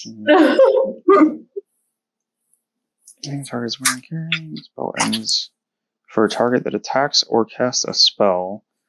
I'm going to say that it does not break your invisibility because it's not casting a spell. It's just summoning a visage of your astral self. Okay. I also reserve the right to change that later in case I'm doing it wrong. Okay, that's fine. So I will use my visage of the astral self, which is basically a big mushroom cap. Kind of looks like a rice hat. Of course. And I'm going to use Word of the Spirit to talk to Buckletick in my head, to his hand, and say that I hear them talking and I'm going to get closer. Do you need to be able to see me to do that? I don't think so. Yeah, a creature of your choice that you can see within 60 feet of you. Says, oh, that you can see. Okay, so I guess I will tell Mastana. So you're pretty sure, Buckletick, that she's somewhere ahead of you, but you're not quite sure. Oh yeah. And Iris, you probably can't see anyone except for Squeak. Oh, that's right. And Sharto and Nick. Okay. Buckletick's invisible, and Mostella's on the other side of the tree. I'm going to tell Squeeb that I'm going to get closer and see what I can hear. And I'm going to scurry my little ass over here. Okay.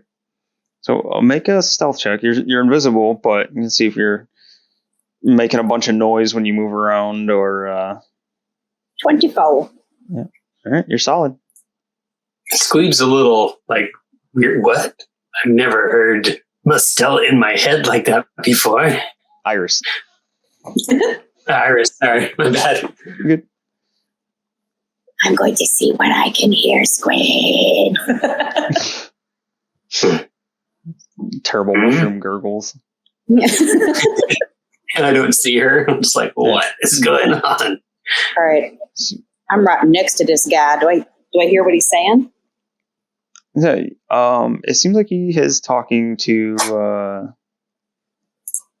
this guy here, and they seem like they are arguing back and forth about whether or not they should have joined the attack or not. And the one on the left is angry that they didn't go, and the one on the right says something about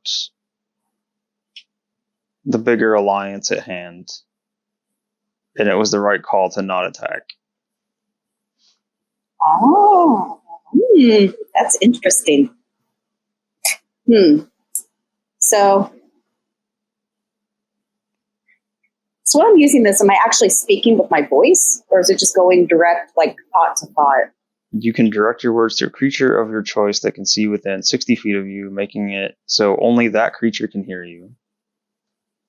So it sounds like you are actually talking out loud. That's what I was afraid of. Okay. Great. So you can also see a third hobgoblin now. When you peek around that stone that you're at, you can see this third hobgoblin over here. Okay. And you hear more voices back in the ruins that you can see. All right. I'm gonna come down to this guy. And I'm going to tickle his ear with one of my purple plants. Oh my god. Speaking of the purple plants, now I need you to roll a Constitution save. I hope this fails. I really do. Constitution saving throw. You got this. She's gonna crap everywhere. DC 11. I was going to say a DC 12, so your 11 fails.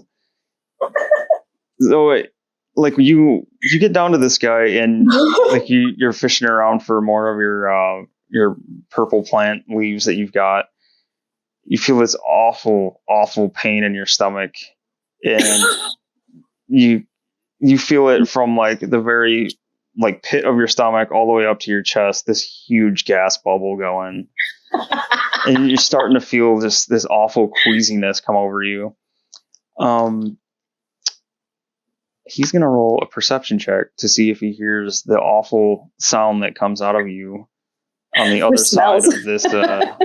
See, yeah, there's a piece of ruins there he's behind. So give me 1 second. I just pull my pants down and take a shit. I mean, yeah, but it just appears right there. So it's just a straight roll.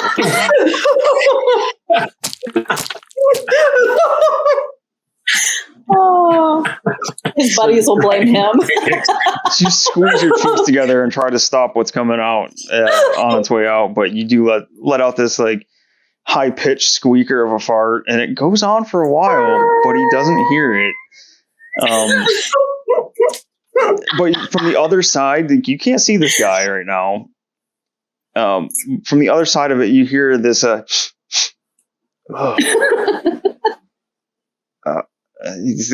this kind of offended smell, and you can hear him move like a couple steps away from the stone and kind of start walking around. So you can still try to do your thing with the plant if you like, but he's starting to walk away a little bit to get away from this mystery smell.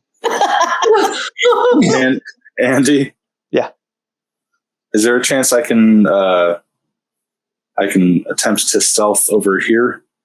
Yeah, go ahead and roll a stealth check for the front guy. All right, stealth rolling now. I chose a different dice. Okay. 18. 18? Yep, you make it fine. Yeah. Alrighty, so shit. I switched the dice out because I was like, okay, the meat dice are against me right now. The meat dice. Yeah. But Buck will take, since he's invisible, if he used his telepathy, that's not magic, right? That's just a natural ability. I'm pretty sure it's just a built-in ability, yeah. Alrighty. He's going to have a fond little memory about that time in the bar. and he is just... hold on. I gotta check. I gotta check the distance on this. Oh, yeah. This dude's in range. Sorry. Yeah. This dude's in range. I'm just gonna do a telepathic whisper saying, "Why are you on my burial ground?" Okay. So this guy was, so you would know that hobgoblins are usually like they're genuinely like a martial group of people, and you know from the ones that you saw before in the mines, they were very much like well organized, and they seem to have like a caste system. And this one looks like just one of the basic like soldiers or grunts, but he's still like at alert and he's still like walking around. He's not just kicking back, relaxing, but he hears that in his head, and you see him like stiff straight up, and he's kind of like looking around, and he looks a little leery, and you see a hand drop to his belt, and gets a hand on his sword, still in his belt, but he's definitely like you've put him in a ready mode, freaked out. I'm just going to do a little giggle in his head. Just for fun. Just mentally torture for a minute. All right. 1 second. I'm so happy about that. I'm so happy. I took invisibility. I'm so happy about that. Invisibility and telepathy. Pretty cool. So he starts making his way down here kind of slowly, just looking around and glancing about. And you can hear him say something along the lines of, how far are you away? About 30 feet. 30 feet. So, yeah, he's not being super quiet or anything, but he starts backing down away from the wall, and he says, boss, sounds like something's here. And you can't see what answers back, but you can hear, quiet, trying to get a nap in. Just keep your eyes open. May I still talk to Mastella? Did you give up on your plant tickling? For now. Okay. Yeah, you can go back to Mastella. Is anybody else doing anything? Shardo, Nick?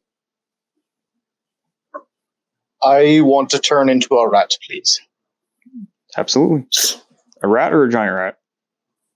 Just a rat. Actually, can you do giant rat yet? Or is it just rat? Yeah. Okay. I can either turn into a giant rat or just a rat. Okay. So, But I want to, in my little tiny rat form, go up and do some rat recon. some ratcon? See if I can... Some ratcon.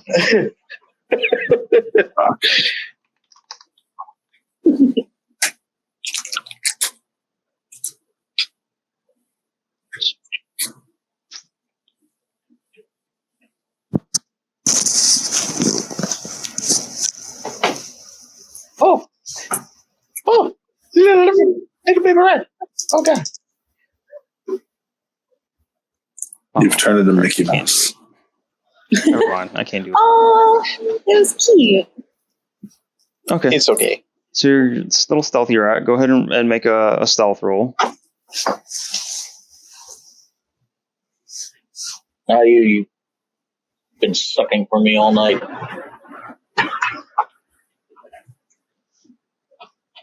29. 29? Yeah, you... Oh, wait. I have to use my rat stats, don't I? Because I don't think it's that good of a... Let's see. Rat. 0 for the dex bonus on our rat. Yeah. So. Yeah. It's just a 19. 19 still works. You're able to rat your way up there. So I see the 3 hobgoblins. Yep. You see Okay. the far one looks a little bit freaked out, like he's glancing around and kind of spinning around with his hand on his sword, looking around. You see the one to the like southeast of you, or well, probably directly south from you. Actually, he's sniffing the air for some reason, and he's got like a sour look on his face. And the other one right in front of you doesn't seem to be doing anything other than keeping watch. I mean, at this distance with keen smell, I probably smell what he's smelling too. Yeah, it's a pretty foul smell coming from the south there. I will attempt to sneak towards the center of the camp. Okay. A little rat form. So do one more stealth roll as you are getting in closer here. Oh no, that's a 4. All right, you come running around this wall and you slam into a foot of another hobgoblin behind this stone here. Oh no. He looks down to see what just hit him in the foot, and let's see what he does.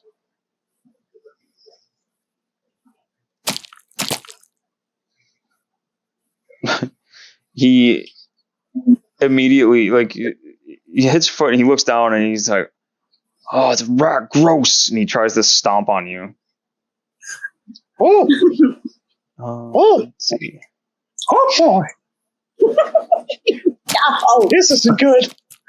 No, that's a mouse. That is a mouse. This is a rat. What's your AC as a rat? 10. 10. Oh, no. Stomps. But don't worry, I have 3 whopping hit points. He stomps straight on you. Oh no! It's a Oh D6 plus 1 or D4 plus 1. Whoops! No, go away.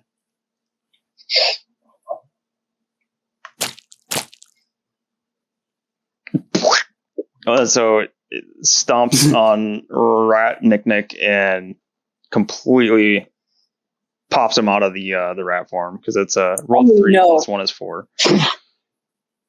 So suddenly he stomps on this rat and like a full grown ass clothed goblin pops out of the rat. He jumps back in surprise and says, Boss! And I'm gonna need you guys to roll for initiative. Oh, that went so wrong so fast. May I tell Marcella what I heard about them, their conversation, what they were saying? Yeah. Okay, I'm going to do that and then say, Marcella, don't eat the purple cat. And I'm going to pull down my pants and take a real nasty dump. Oh! Of course you are. Why do you get mad? Why do you do? I tell you not to. Are you good, Marcella? She's got to get it out. You don't want to be holding on to that. I'll just make more bad, unsneaky farts. Nick is 17. 12. My initiative is always bad. I swear. 16. I swear. 6. Oops. Higher 6. Okay. Boop. So, Shardo, you watched your little rat friend sneak in, successfully past the first ring of these ruins, and he disappears behind one of the stones, and you hear some shouting, and you hear boss, boss, boss, and the other hobgoblins that you could see draw their swords and start heading towards the middle. Did I hear Nick at all? I don't believe so. Nick, you didn't say anything, did you? Scream or A squeal of a rat, maybe. I mean, roll a perception check, Shara.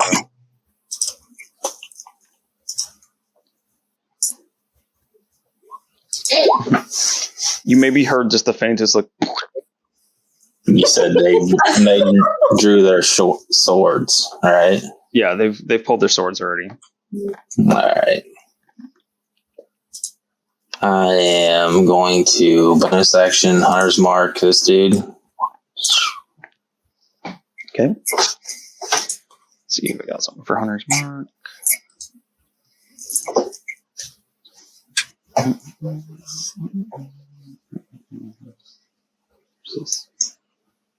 Burrow.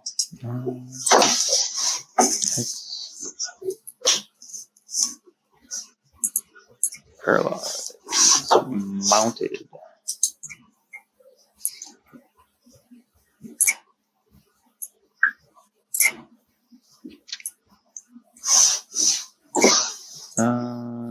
We'll use the up arrow for Hunter's Mark. And sharpshooter shot. Okay.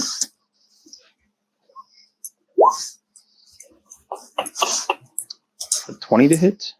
Be 15. 15 to hit. Let's see. So you loose your arrow, and you hear a metallic ping, and you see the hobgoblin take like an extra like lurching step forward, but it doesn't seem to have done any damage to him. I'll take another sharpshooter shot. Okay.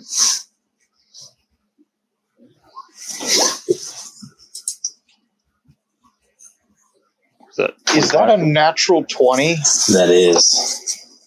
Oh. So that one hits. Holy moly. Are you doing these at advantage? No. Yeah, these should be at advantage because they doesn't have any idea that you're there. So that would be his first shot then.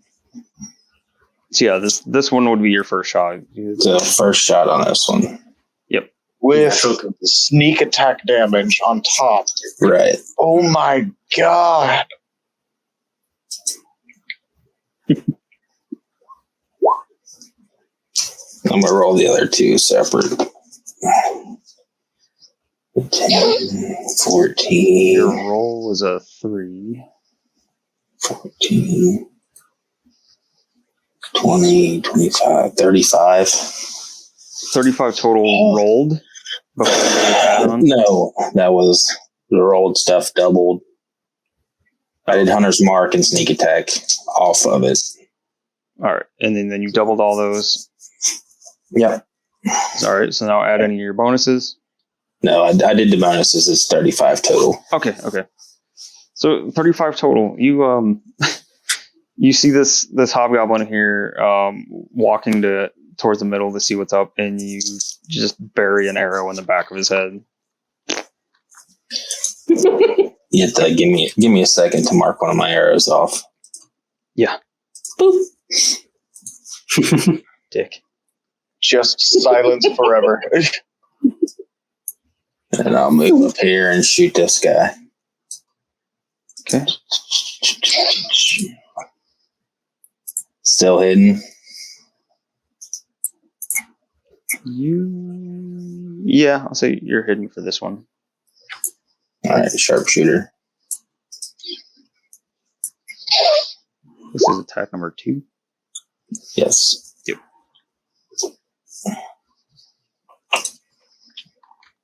21. 21 hits.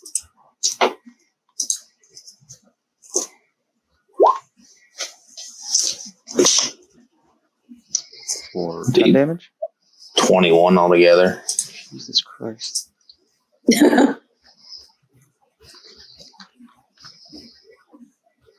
So you guys remember this when you get some nasty fights later on down the line.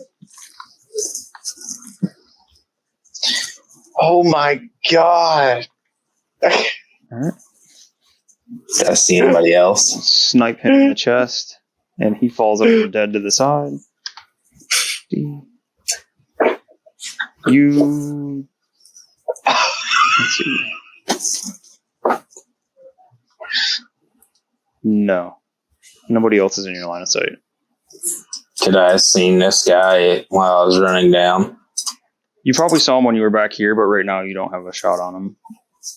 This stone here is in your way, as is the corner of this one here. Let me look at something real quick. I think you got 3 attacks. Yeah, the first round of combat, I get 3. Well, that's cool. Oops, where did that go? Hey.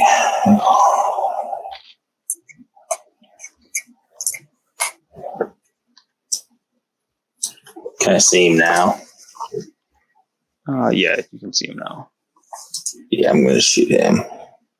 And he sees you running up, though, and he yells out a warning that there's intruders in the camp. So, no advantage, right? Not on this one. All right, sharpshooter.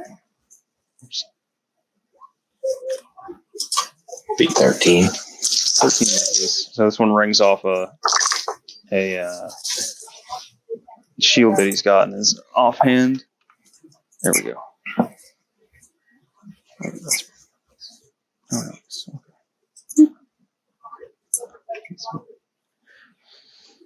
All right. So that's your 3 attacks. I'm done. All right. Nick, you are on the ground on your back, having just been splatted in your rat form. You are looking up at a very surprised-looking hobgoblin standing over top of you. What are you doing?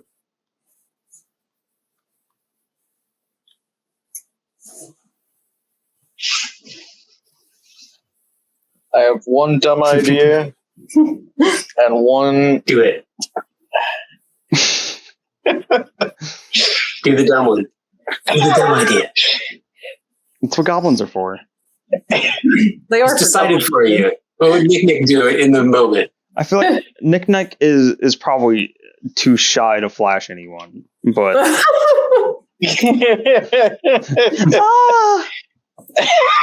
Oh, that would probably work. That would work.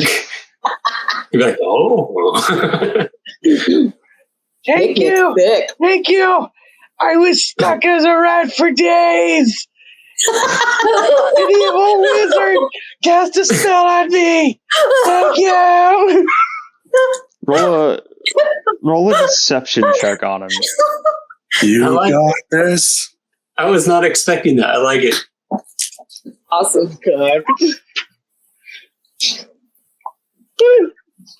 Okay. That might be good. I don't know if that'll work. Deception. Get out of here. It's a 17? 17. 1 second.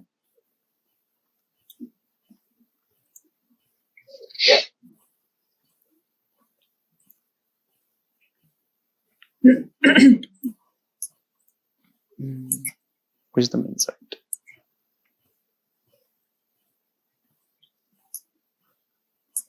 All right, so this is just a straight roll, no bonuses for this guy.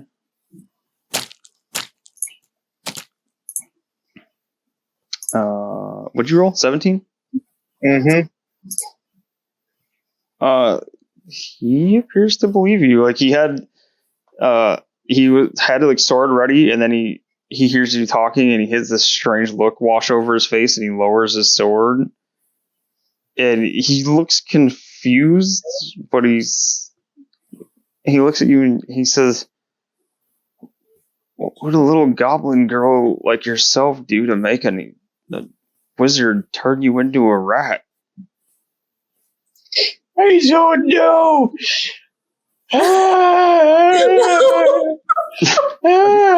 Is Nick crying? Yeah. It's like full on burying my face in his leg, just like So Snot dripping. he looks really confused, but like kind of reaches down tentatively and pats you on the shoulder. It's all right. I think. You doing anything else? No, All I right. didn't think that would work. Buckletick, you heard the soft splat sound from around the ruins there, with this big stone slab, and you saw Shardo zipping around shooting arrows, and then suddenly you hear Nick just bawling on the other side of that. What are you doing? Oh no! Well, all right. Is there a chance I can squeeze between these two stones? Am I small enough to squeeze between those stones? Yep. All righty. I'm just gonna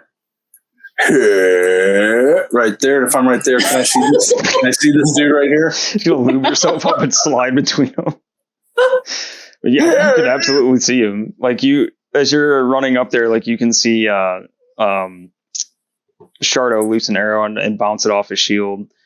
He's got a pretty decent sized shield strapped to one arm, and you see a hobgoblin and chainmail with a long sword in his other hand. Alrighty. I'm gonna load 2 Eldritch Blasts on him. Like nobody hurts my friends. All right, and you were still invisible, correct? Yeah, yeah. I am. These will be at advantage. Okay. Oh, poor guy. Like, just the first blast. There. Right? After the first one, the second one would just be a straight roll. In this instance, I'm going to say they're both at advantage. Okay, cool. Alrighty, thank you. You're the best. All right, you're completely invisible. It's not like you popped out from behind something. You're just essentially popping out of thin air in front of him and firing off these 2 bolts. Thank you for showing me that right click thing. That makes things so much easier. Yeah. Right click thing? Ew, well. When you're rolling advantage, you can right click on that die. 13 with advantage for the first hit. Which I don't think that's going to do it. No, that one slams into a shield. Okay. Then advantage for the second Eldritch. Advantage on that roll. The second one. I can hear it. Okay. 22. 22 hits him. All right. So let me roll. You're a little off target with the first one, and it hits a shield, and the second one snakes up over top and like hits him in the collarbone. All right. So the damage on that is this is F. 10 force damage. Ooh. So and I'm go ahead. Sorry. And I'm just gonna look over this one and wink and telepathically say, "Hey." So the shot to the collarbone, you're not sure if it hurt him more than you expected, or you hit something a little more vital or not. The arm that you hit him in was the shield arm, and he drops his shield down to like hang down by his legs.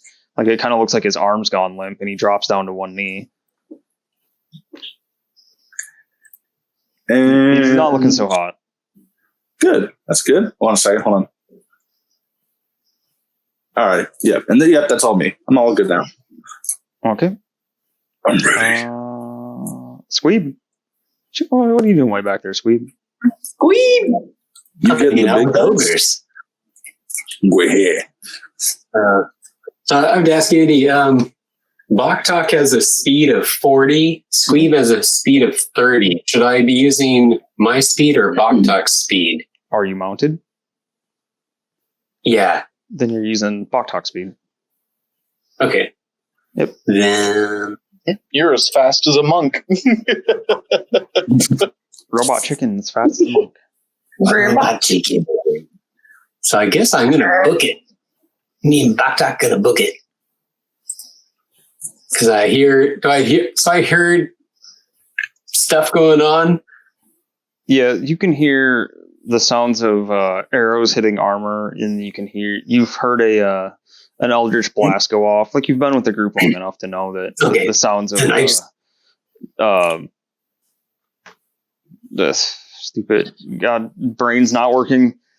You hear Buckle-Tick's spells go off, his eldritch blast.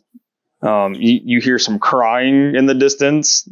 Puzzlingly, you hear some crying. Sounds maybe and you hear one of the hobgoblins yell for the boss and that there's invaders around. Okay, then I look back at the two ogres and I hold up my spear and go, Bow!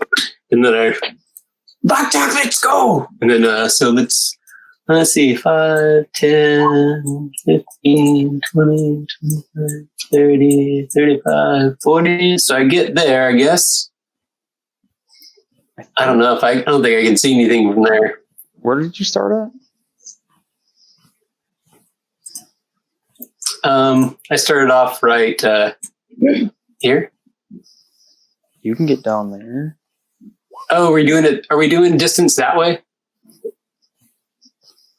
What do you mean? It's whatever. I set the drag tool up, so whatever your the drag tool says, that's where you can go. Okay, all right, cool. Because it's different than if we did it by squares. Yeah, it's a little bit different because it's doing the diagonals different. Yeah, because I might have to go ting ting ting ting ting ting ting. So okay, so all right. Oh, that makes things way different. I guess I'll run up to right there then. Let me move my guy. Bing. Pew. Oh, and I see someone hurting Nick, huh? You come around the corner and you see a very puzzled, tall hobgoblin patting a bawling Nick on her shoulder. Patting her on the shoulder. His sword arm's lowered. He has a sword pulled, but it's lowered and he's not looking aggressive. He's just kind of like awkwardly like patting her on the shoulder as she's wailing her eyes out. Oh crap. He just took damage and he's still consoling her? Nice. Oh yeah, he took damage, huh? This one here? Yeah. Oh, that's the one. Yeah, that's the one that. Yeah. Yeah. Oh, my bad.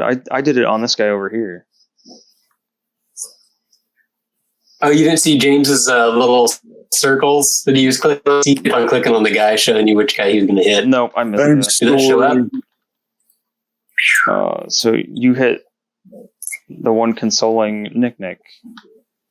So that because I heard a crunch and I heard crying, so I was like, all right. My bad. It's on. That one looks really rough, and that one is down on one knee. Nick, when he takes damage and drops to one knee, would you still be crying on him? He's like, you'd essentially be like forehead to forehead with him.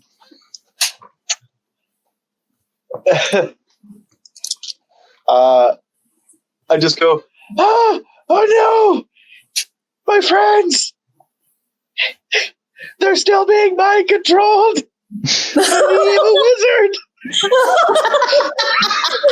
All right.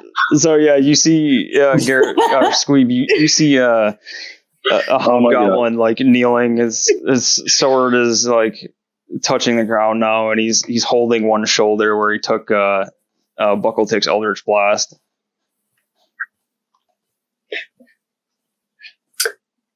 Oh crap! I guess I should finish him off then, or try to. He's kneeling down. You'd have is his back turned towards me? Yeah. Okay. I guess technically, yeah, you'd have advantage anyway because you're flanking with Nick. Okay. How do you do the advantage thing? You right click on your roll? Yep. All right, I guess I'll run him through with my Yikwa spear. It's so handy. Advantage, I see.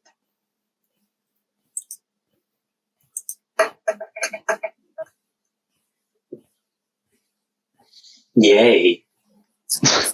Yeah. Yay. Oh, it didn't pop up though. No. Well, Dirty 20 though. Oh, I got a 20. Yeah, I saw it pop up in the Beyond feed, but not roll 20. So yeah, 20. You just run him through the middle of his back, and he drops down dead. He All right. He falls forward and lands on top of Nick Nick. Oh! Saved you. You are safe now. Nick Nick, there's now there's a much bigger hobgoblin body just laying on you, blood pooling out from his chest.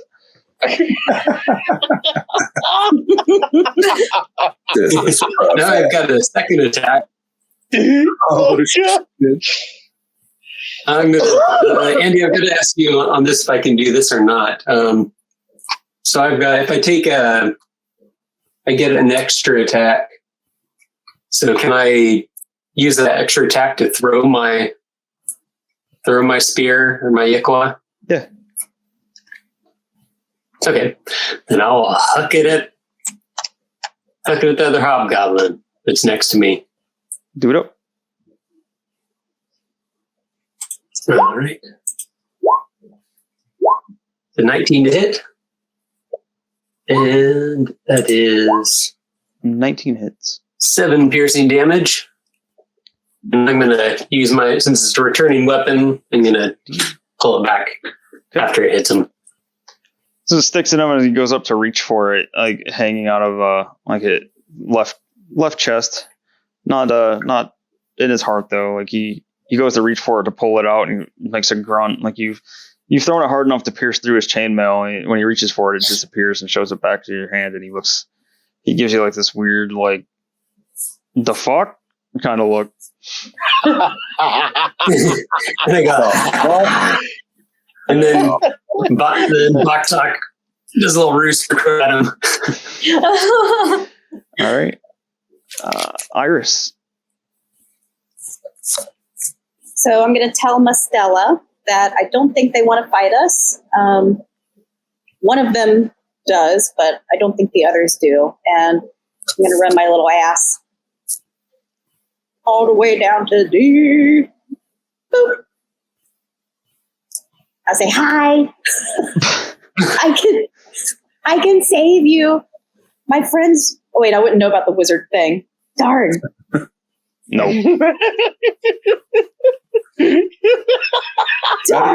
Nick was really loud about it. Yeah, I was shouting. I don't know if anyone to hear me, though. Sorry. I wouldn't have heard it, right? The evil wizard No, you wouldn't have back there. Okay. brainwashed all of my friends. Run! So I'll just say hi. Just hi. Would you like to join Taldalden? And it just this one's been hurt. He's had a spear, the Yikwa thrown into him, and he's not looking so hot. And he just kind of snarls at you. I can help you. I have magical plants that heal. Oh, God. With the purple plant that's in your hand. Oh. You roll a deception check. Please roll high for this, please.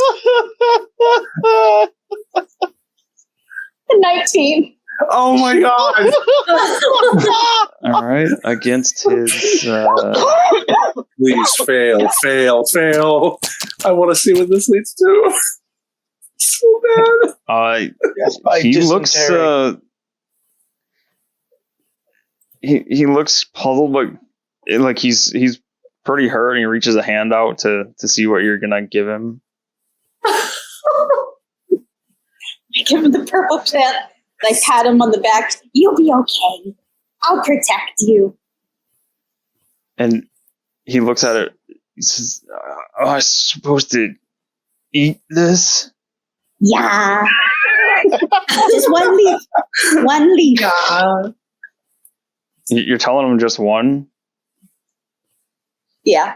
You gave him what, like a handful of them, or did you just give him one? Oh, just one. Okay. Yeah, he takes it from you. Poor guy. I don't want him to die of explosive shits. You want him to die in a You different want him, way? yeah, you want him to die from a spear in his chest again, or something, some other way. No, Iris doesn't think he wants to fight, from what she heard. So she's going to try to protect him if she can. Oh, it wasn't that one. Those two are already dead. Oh, original so I two don't know this guy. Yeah, the original two that you heard were up here, and they were both one-shotted by Dick. Oh, Chico. well, Oh yeah, Oh, and but- is Iris still invisible? no. No. Okay. Yeah, like once I attacked, it dropped concentration. So both of us. Okay, cool. I already let her know. My bad. Oh, but even those guys, the angry one, they all kind of agreed except that one, right? Yep. All right, then yeah, I'll try to help him. With a poisonous plant. Takes the plant and He's going to have the shits, but looks at you quizzically when he eats it. You do anything else? yeah, I'm going to sneak by him and get over by Squeeb here and be like, Squeeb, I don't think they want to fight. They can join Toltalden then? Yeah, don't eat the purple plants. All right. Mitshui's like, what? Anything else? Nope, that's it. Turns out he was colorblind the whole time. All right. So next, you hear a bunch of swearing and cussing, probably Buckletick, Nick, Iris, and Squeeb. Something about ruining a nap and like what's the big idea here? And that's the wrong one. The big boy. This guy comes. It's Mufasa. Oh, he has a different background than the other guys. Simba. This one comes out looking a bit more. Let's see who can see this. Nick, Buckletick for sure can see this. You see a taller, bigger, like buffer hobgoblin come out. His face is covered in scars. His armor, though it's polished, is definitely seen like wear and tear. Like there's dents in it and spots where it's been like rent along the edges of it. He comes out and he immediately sees a couple of his guards down. You see him pull a shield. Let me double check. Yeah. So yeah, you notice he's covered head to toe in armor. Some rather thick looking armor, and he pulls a shield out. He is going to see. Oh, shit. Done that. Darn it.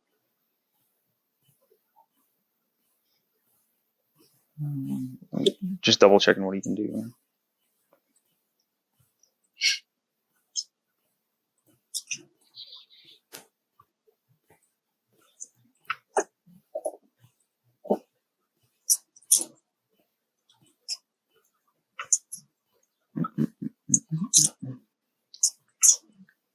All right. He is going to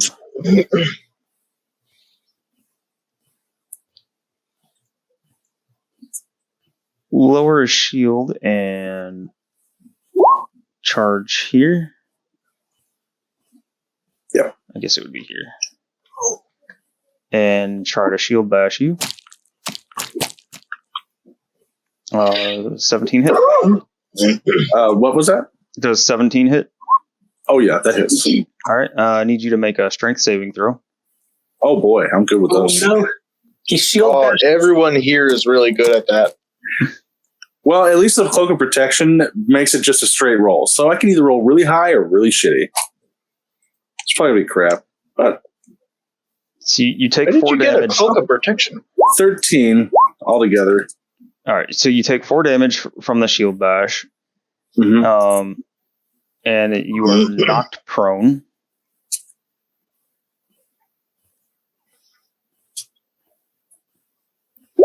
poor frail old goblin. Frail old goblin. Yeah, Buckletick is the oldest out of us, I think. Is he? Oh, my back! How old are you, Buckletick? I don't remember what the hell I had him at, but like he's older. He's older, but I think it's the hair that really accents it, makes him look even like AARP. Armed and really pissed. I have Nick down as 9 years old. So 9? We have a child. Child. Well, I think goblins only live like what, 30 years or something? Yeah, on average, I think it's like 30 is the high end. I think they mature at like 7. All So right. she's an adult. I She's see. 9. So it has knocked you prone, Buckletick, and is going to take 2 swings of a longsword at you at advantage because you are Awesome. prone. Oh, damn. That's okay. Dirty 20. So that one's going to hit. Definitely.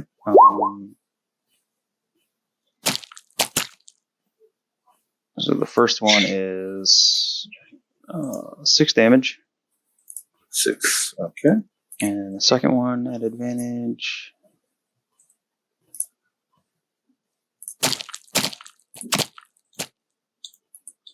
$19 to hit. Oh yeah, you got me. Symbol for prone. And 8 damage from that one. 8. All right. stick to finger go. on its side. It looks so stupid. I just noticed that. Get off my lawn. Yeah. All right. Jeez. Let's see. So he's done. A is dead. B is dead. C is dead. D. D is going to use his bonus action to eat the plant. Makes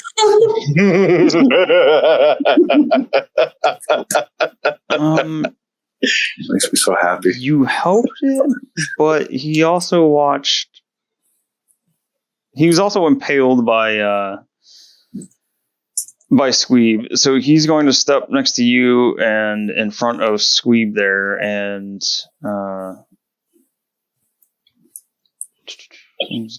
he is just a longsword attack on you, Squeeb. 12 to hit, that misses. Use my shield. Makes a really weird sound, like somewhere between I don't know, like wood and stone. So strange sound. E, where's E? Did I skip E? Probably skipped E because I'm dumb like that. Oh, I could use my reaction. Does he have to hit with it first? Okay. Is it only on a hit? Okay. Actions. Reaction. After being hit. Yeah, yes, hit. Okay. So you can't use the reaction just yet. Alright, so that one happened. You see. Oh, wrong layer. We've got 5, 10, 15, 20. This one comes up. It has no idea what's happened with the plant thing and all that. It just knows that a battle is going down. And it pulls out a longsword against you, Iris, and let's see, 9 to hit you. 9 to hit Iris. Miss. Actually, Iris is technically flanked, so it would have advantage. 14. Does 14 hit you? Nope. Nope. Nope. All right. She doing the dodging and weaving. Should be dodging. Should be weaving. I shoved a purple leaf in his mouth. Hobo F over here, he comes over and takes an advantage swing on the prone buckle tick. I grin at him like, that was fun fucking with you. 18 to hit. Definitely hits. And it's 4 damage. Damage. This guy's damage rolls pretty small. All right, Mastella. I don't even know what's happening anymore because I'm so far back here. So Iris told me that she didn't think they wanted to fight, right? She said that, and then she ran forward, disappeared into the ruins, and you can hear sounds of battle. So I hear battling. All stages of confusion. Reverse psychology. Mixed messages. They don't want to fight. There. In that case, I guess what she would do is move up to see what's happening. So she's going to move up here. And I assume that I could see crap happening from here, right? Yeah, you can see this one here, like attacking Iris. You're not sure what's happening. Oh, there it goes. Yeah, you're not sure what's happening with this guy, but the other one on the other side of Iris is definitely attacking her. And then from there... Does Iris see the one eating the purple plant? Yeah. That's really all you can see right there. You can hear battle coming from this way, but... Okay, if I am a... Wait, did Iris really drop a deuce back there by the tree? Yep. Mastella definitely smelled it and stepped around it. Doesn't smell a bit. You didn't want to take that chance, huh?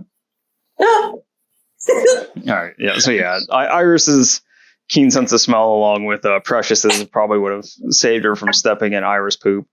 Her diarrhea, her purple plant diarrhea. Yeah. Red purple plant. Red plant, purple plant. Anyway, if I'm a large animal, I don't think I can move around in here, can I? You'd have problems in some of those spaces, yeah. And all I see, all Stella sees are these two hobgoblins, and that's it. Yep.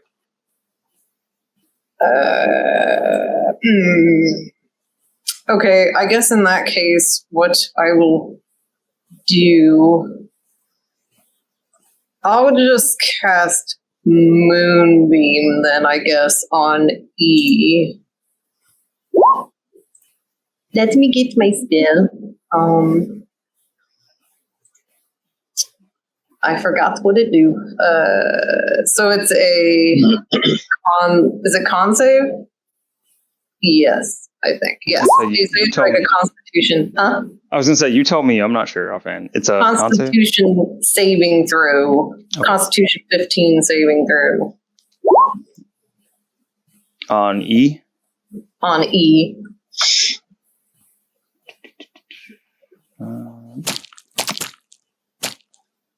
13. So he takes the damage. 2d10. 2d10. He takes 15 damage. Wait, I'm forgetting to add something. Where's my thingy I add? It's the modifier, right? Or no, wait, for this I think it's just 2d10. Yeah, I was gonna say, I don't know that this one has I'm thinking of my warlock, I think. Yeah, so 15 damage for him. Okay. But Stella reaches her hand up and calls down the Moonbeam on him. Yeah, being engaged with Iris there, he doesn't see the Moonbeam drop down, and it fully engulfs him, and he just starts swinging his hands around trying to pat and put everything out, and he crumples in a heap as your Moonbeam smokes him. Oh my god. Okay. I'm looking to see. On each of your turns after you guys. Oh, never mind. It's an action. I thought it was a bonus action to move it, but I think you have to use a regular action to move it. Yeah, it's a regular move. Okay.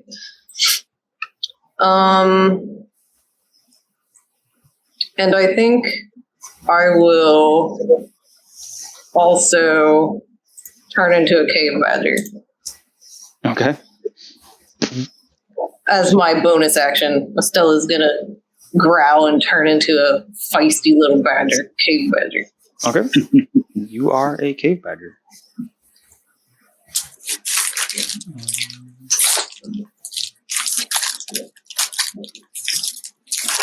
Cave Badger don't give a shit. You just don't give a fuck. Hey. Boop. Oh. Do you have a badger? That is Is that a hopeless badger? crushed one. What is that? Never mind. We wwon't use that one. He's not right. Oh, a lion? I need to make Is it a lion? some. I keep forgetting about that. I gotta make some. Where did that one go? Kind of like an Need anteater, to though. make some cool tokens. That one not going?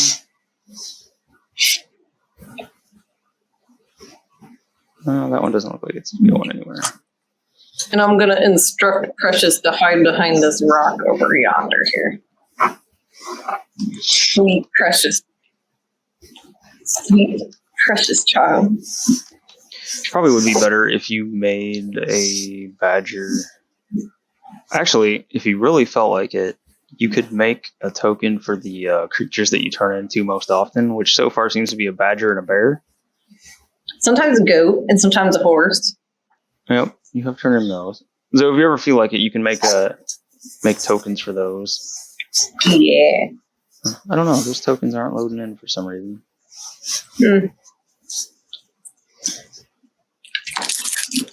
Has Nostella ever seen a giant spider? I don't think so. Hmm. You guys have not seen a giant spider, have you? I don't know. I couldn't remember. I don't think so. I don't or think have so. we? Has Mostella seen one in her lifetime, perhaps? We haven't in the campaign. You know what? I'll let you roll, and on an even, you'll have seen a giant spider at some point. A D20? It doesn't matter, just anything, because on an even roll. Oh, 19. No, you have not seen a giant spider before. Poopies.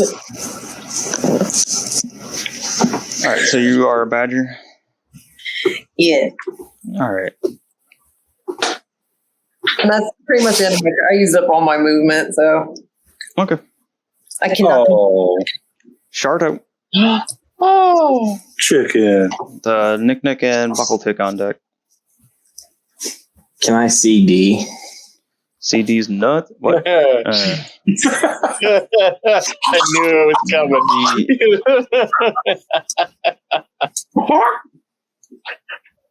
Yeah. Yes and no. You can see him on the other side of Boktok, but Boktok and Squeeb are definitely in the way. That doesn't matter much to me. With Squeeb riding on Boktok, he's definitely in the way. All right. For my bonus action, I want to move Hunter's Mark on the F. Okay.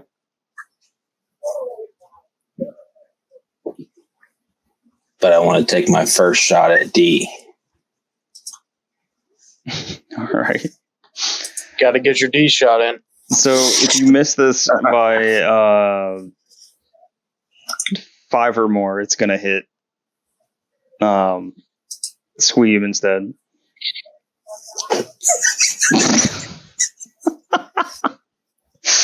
That's a natural one. That is a natural one. Oh no. No, good thing you didn't sharpshooter this Oh, one. no. Go ahead and roll damage on. Roll to see again if you hit Squeeb.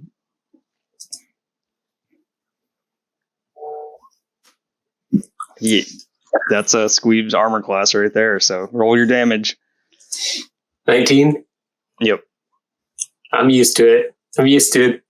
Getting shot in the back. Shardo arrows all the time. So you take 10 damage from a surprise Shardo arrow from behind. No! They've gone insane! The wizard cursed them! They're attacking each other! So yeah, you're trying to like line up your shot as Squeeb's battling the other hobgoblin down there, and you let loose at the perfect window, except that Boktok raises Squeeb up a little bit, and you drill him in the back. Yeah. I want to say my bad, but Charlotte wouldn't say that shit. You shouldn't have been in his way. I'll take my second shot at F. Sharpshooter. Yeah, sharpshooter, and there's another goblin in the line of fire. I'm prone. He is prone. I'm prone. I'm and just he's saying, taller, so don't. Another natural one, and you're in trouble. Nah, this is gonna be good. That's fucking close. He rolled a natural 3, by the way. This one bounces off his shield. I'm done.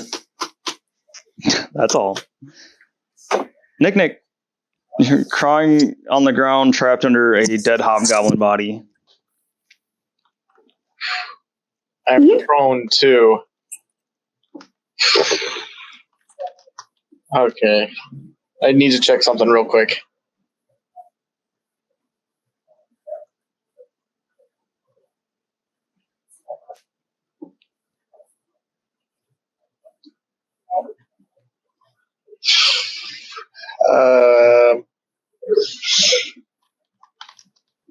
Okay.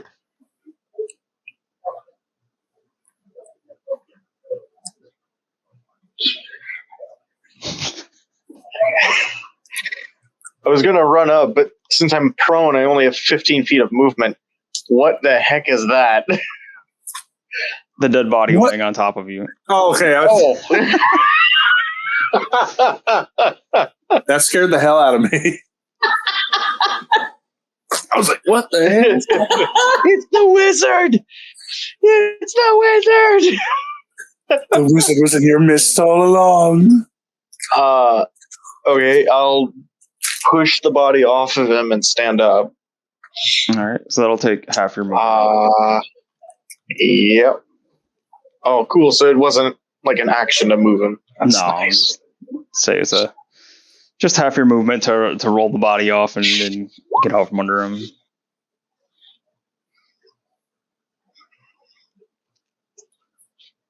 I just saw Buckletick just get pounded on.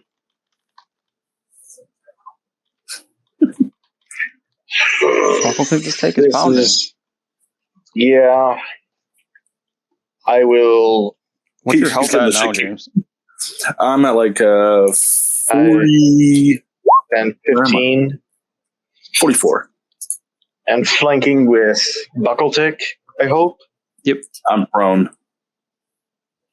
Yeah, I'll say it's not going to work because he is prone and kind of out of it right now.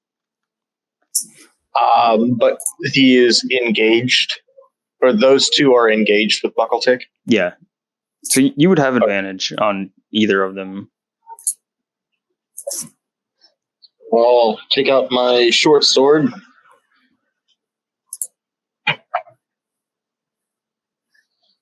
Yeah.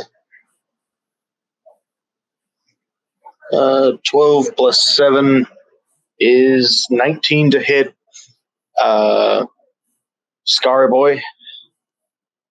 So you sneak up behind him and you have a perfect angle. Jam down with your short sword, and it just slides along the back of his armor. And he like whips around, like a look over his shoulder, and just snarls at you. Butt scratcher?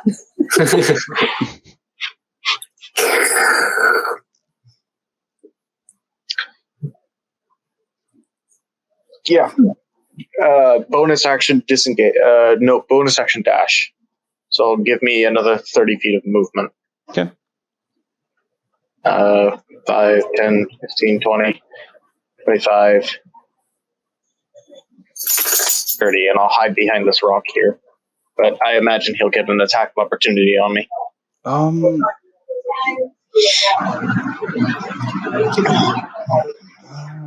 say you had the jump on him completely. I'll say no, he doesn't have an attack of opportunity on you. Oh, dang. Yeah, you. I'm still crying, by the way. Just crying for a different reason. All right. Buckle tick the prone. Alrighty, well, I'm going to use half my movement to stand up.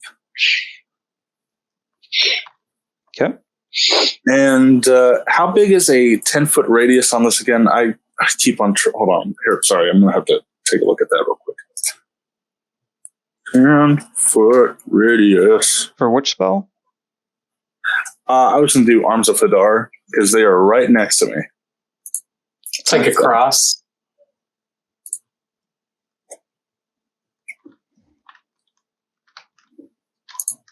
One second. Pretty damn big.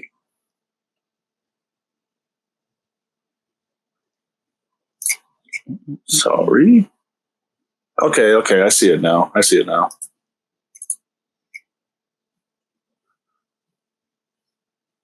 believe I should be able to get both of them in the Arms of Hadar if I'm at least just standing right there where I'm at. I don't have it in here. No. Is it? You said it was a 10-foot radius. Yeah, and it's centered. Sorry. Yeah, centered off myself, 10-foot radius.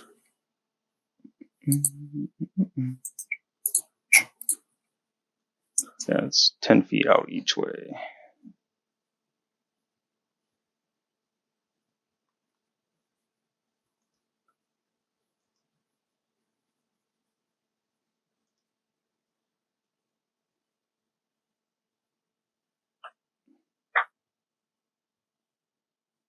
One, two.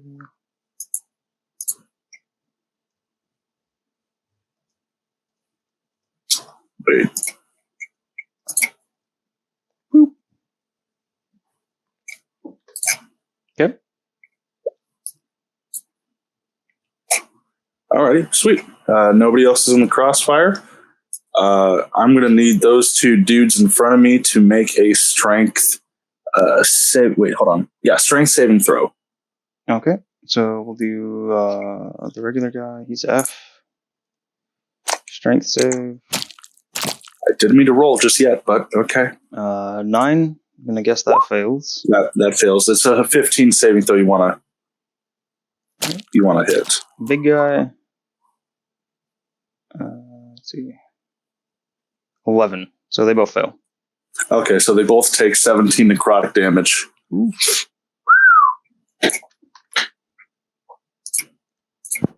Nice. You got your waving arms out there. Your Wacky waiver arms? Yes. what do your arms of Hadar look like? Well, I just figured they just kind of come up from the ground and just kind of, I don't know, it just kind of would be,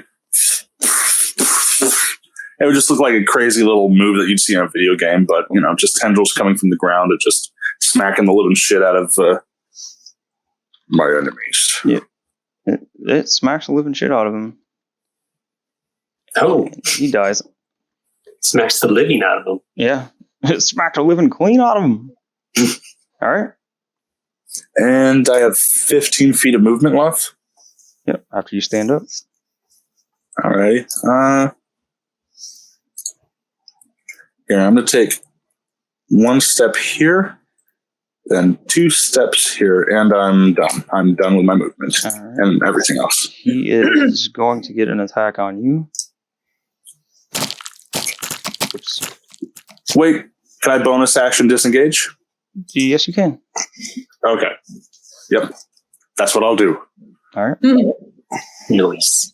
Nice. No attack for him. I forgot I'm a goblin. Oh, damn it. I should have Fury to the Smollett. Never mind. Forget what I said. You can still add it. All right. The 6 points of goblin damage on him. Yeah, 6 now. We're level 6. Oh, we do get 6? I didn't even notice. That's awesome. Yeah, My apologies It deals for damage that. equal to your level. You're good. All right. Squeeb. All right. You have a very confused hobgoblin in front of you. Yes, I'm going to look at him and say, ally with our tribe and we won't kill you. And then I'm going to look over. Actually, does he react to that at all? Are you telling the truth to him, or are you gonna kill him if he agrees? I don't know. If he agrees, I'm not going to kill him. Because he's a goblinoid, so Make a persuasion check. Got this. 15. 18. Whoops, that's the wrong guy. My bad. Don't pay attention to that one.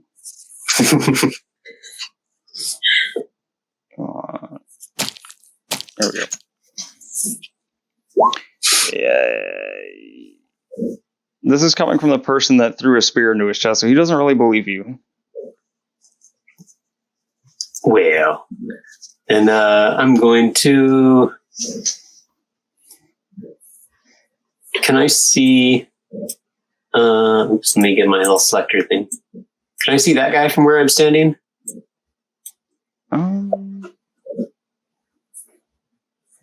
Yeah, probably peeking out around the rock. You can see him. Getting pummeled by some shadowy arms. Does that go away after? Yeah, it's instant. It's not that other one. Cool. Yet.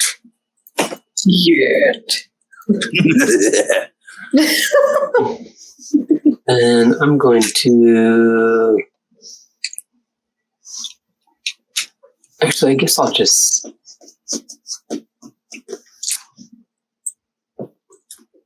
I'm gonna bonus action disengage with that guy. Run over here. Oh yeah, do I? Does he doesn't believe me? But does he say anything? Do I know that he doesn't believe me? Judging by the growl at you and like the fact that he still has his weapon like ready to go, you're pretty certain he doesn't believe you. That he either doesn't believe you or he doesn't want to not kill you. Okay. Well then, I might as well kill him. I mean, you did launch a spear into his chest and hurt him pretty significantly bad. So. Okay, I go. Okay, you die then. And I'll just stab him. I'm gonna run through. Okay. I'll run you through. First one, 26 to hit. All right, roll It your damage. does 6 damage. Then Okay, I kill you then, and you poke him, and he falls over. This poor dude. okay, And and then when you kill him, you can smell this awful, awful stench come from him as his body lets loose. Just a torrent of sludge from that purple plant.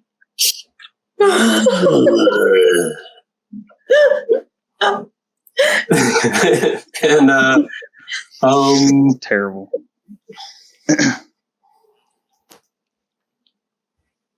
well, I guess we're killing everybody. I guess I'll run up to this guy. And I'll stabby him Stabby. with my second attack. That's a 15 to hit. Does not hit. You run up and your spear just slides across his armor.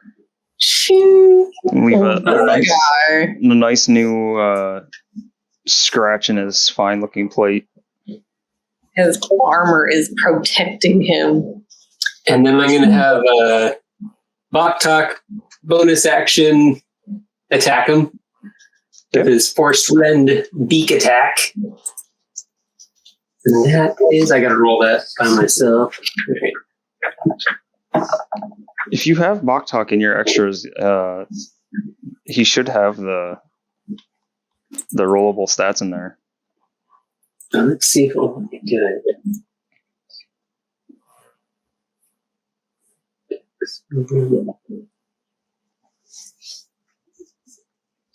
Actions.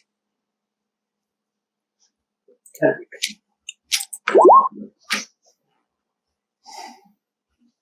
Yeah, 15 to hit. I did? Yeah, it showed up in here. Yeah. So he misses too? Yep. It's just this loud peck noise right on the armor, but it doesn't appear to do any damage. Yeah, I guess, and then I'll go, oh crap. So, let's see, 5, 10, 15, 20, 25, 30, 40. And, oh, yeah, I already used my bonus action. So, yeah, I guess I'll stay there. All right. Iris. It's got Iris. I will Big guy, and then run up to. Mustela. Whoops. What did you I say? still got my. I said Iris, then the big guy, then Mustela. Yeah. Caesar, what I did would you say?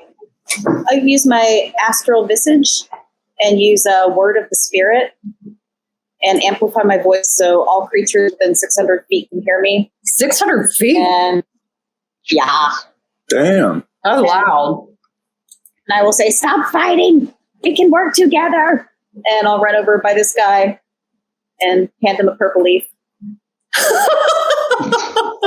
Say, join Mudbutts. Nice. That's awesome. Purple leaf's an initiation. What did You you gotta use? shoot yourself. Wisdom of the spirit? It's a word of the spirit. Word of the spirit. Oh, okay, my bad. It's like So you're yelling this out and then telling him to eat this plant. So you roll for persuasion to see if he stops and fighting. then I put one in my mouth too. Jesus. Oh my god. And I'll put a purple leaf in my mouth too to try to convince him it's okay. So 10. your persuasion's a 10. Yeah, he doesn't believe you for that. Unless I'm using intimidation. It's not. It's not intimidating. And Well, if it's intimidation, then I have advantage because of my visage. it's not intimidation though. It's like you're trying to convince him to stop fighting, right? Ah, Like you're telling the truth. what if I say it with a really mean face?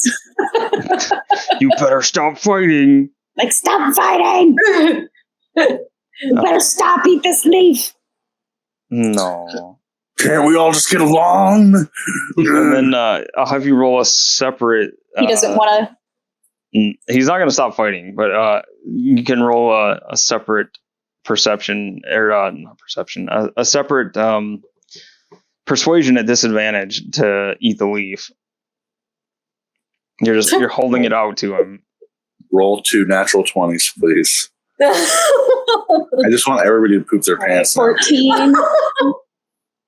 11. And he just smacks it out of your hand.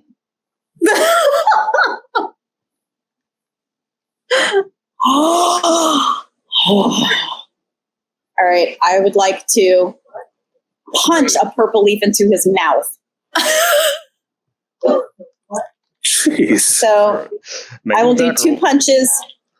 We try to shove a leaf. We try to shove a leaf in each punch. All right. Let's see. Unarmed strike. 20. 20 just hits. Oh my Oh, god. and 14. 14 misses. So the second one doesn't hit. It Okay, just so first. All right, so 11 damage of me shoving this purple plant into his face. So you slam your fist into his face and like try to jam this plant in his mouth. He gets it, and it, like in the second it takes for him to realize what happened if he gets blasted in the face, and he has something in his mouth. He takes a couple chews on it, and then he spits it out all disgusted. It just makes this awful angry face back at you. Are you done?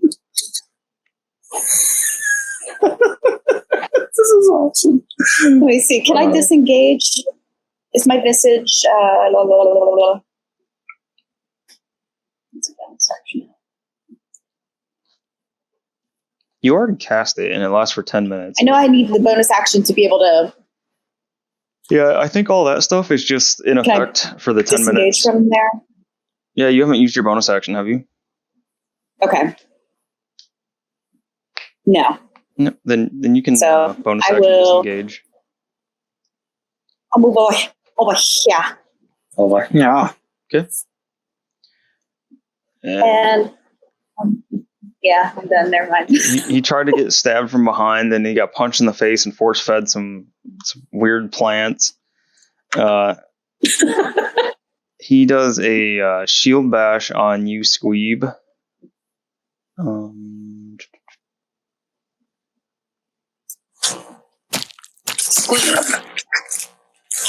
21 to hit you. Yep. The shield does 5 damage. And I need Don't you have a reaction? I do. Is it a disadvantage on the attack?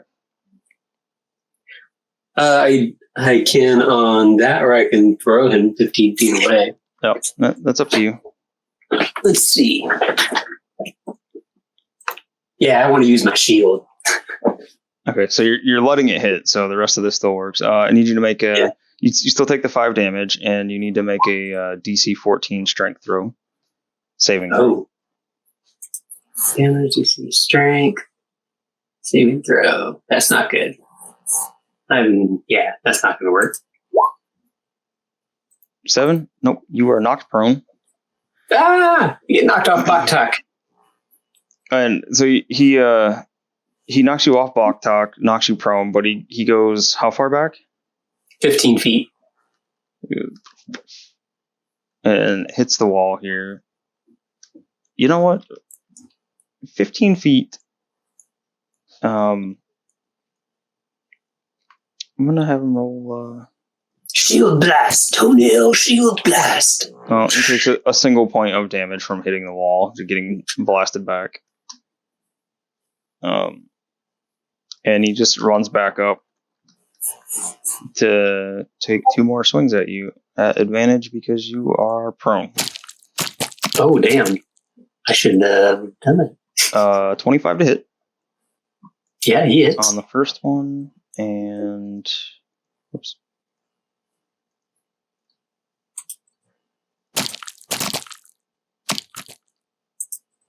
$27 to hit on the second one. So the first one you take. Can I use? Hold on, I'm going to check see if I can use. Is it my reaction or Boktok's reaction? For the disadvantage. Reaction: deflect attack. The defender imposes disadvantage on the attack roll of one creature it can see within 5 feet, provided the attack roll is against a creature other than the defender. That's reactions. So that's his reaction. Okay. Let's see. So if he, as long as he's within the 5 first feet of one me. was going to be instead of a 25, it rolled a 14 and a 16, so it would be 23 to hit. So you still get hit with it. Okay. So saves you me. take 3 damage from the first one, and 7 from the second swing. All right. So I'm down to not that bad.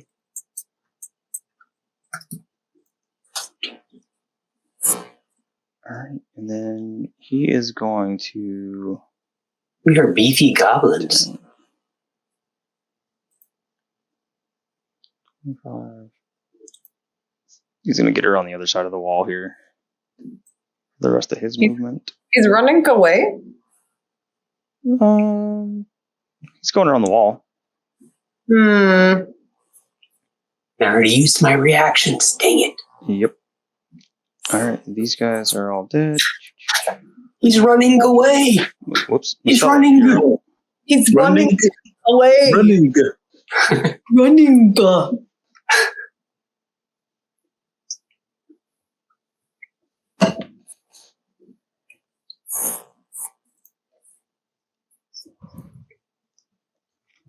Moose Tella. Is it my turn? Yep. Oh, for some reason I thought you said someone else. Sorry, I was trying to figure out how many spells I was allowed to prepare. I think Jake just answered me. So, Druid level plus Wizzy Wiz. so I'll show 10. it in your spell thing. Well, I noticed it's letting me add just however many spells I want to, which seemed weird. If you go to spells and then go manage spells, and Yeah. then click on known spells, and it will tell you. Oh, there it is. I couldn't find it. Okay. Oh, that's really strange. It did something really weird to me and was just auto adding them as prepared, like as like part of my 10, even though I think it's more than 10. It usually won't. That's weird. It usually won't. Yeah, that's why I was like, what? And I was like, am I doing this right? Okay, well, I'll look at that later then. I don't want to slow us down. So the dude jumped over the thingy or climbed it or something, is what you were saying? He just slipped between the two stones over there, and he's on the outside edge. Let's see. How far is he? He is. Okay, I can see him, or I can't see him from where I'm at. You saw him go back there, but you can't see him. He's on the other side of that wall. So I couldn't target him with a spell. Correct. Well, shit. Okay. Not from there anyway. You can't see him from there. Let me double check my badger speed real fast. My badger speed is 30. Okay, then I will just. I guess I'll just move then. Where's 30 at? 30 is like where Squeeb is. So I will just waddle my badger self over here then. Plop, plop, plop, plop, plop, plop. When I get here, no, you know what? I'll wait here. I'll wait here next to Squeeb. You can hold an action. I can hold an action? You can dodge. What am I dodging? Anything. Just saying, like, the stuff that you can do right now is like you could take the dodge action, you could hold an action, hold a spell. Can I hold my moonbeam movement? Oh, yeah, your moonbeam is. I forgot, I should have drawn it. Or plopped it out here. I think I have. Moon. Or is it was. Whoops, I want that. It was here, right? Or here? No, it was right there. My moonbeam? Yeah. It was. Crap. You know what? I don't remember now. It was somewhere close to that, though. I think that might have been where Seaster was standing. I think it might have been right there. Not 100% sure. There's a guy here, then Iris, and then this one. Okay. So do you want to move it now, or you're holding the movement? Well, you know what? I think I can move it now, can't I? Because I didn't use any actions at all yet. So I'll use it to... I'll move Moonbeam onto that guy. Stella's going to growl. She's going to badger growl. And shift her Moonbeam. You're going to move it behind there, but you can't see him where you're at. So I'm just guessing where he was at, I think, right? Yeah, I'm going to give him +2 to his save for this. Well, that's poop. It's a con save? Yeah, con save 15, I think. All right, so it'll be the dice roll +2. 12 + 2, 14 total. So he failed. So yep, you hear some growls of pain from the other side of the wall when you send your moonbeam back there. I think I rolled. I actually didn't mean to, but I think I did. Yeah, looks like you rolled a 6. Was it a level 2 or level 1? It says level 2. Second level modification. Okay, so it did roll at level 2? Yep, there's 6 damage. Make sure. I didn't actually mean to do that when I clicked on the thing and it just went. 6 moon damage. Sixth moon. Okay. And I think that's all I can do right now, I think. Actually, can I add Fury of the Small to that? I think so. You can. Yeah, you should be able to add it to spells and stuff. So another 6 damage. Yeah. Yeah. That's your once per day Fury of the Small. Yeah. All right. I always forget about it, so I'm going to use it now before I forget about it again. All right. The Shardo. Who's a penis? Shardo's a penis. With my bonus action, I'm going to cast Zephyr Strike. Okay. And I want to move.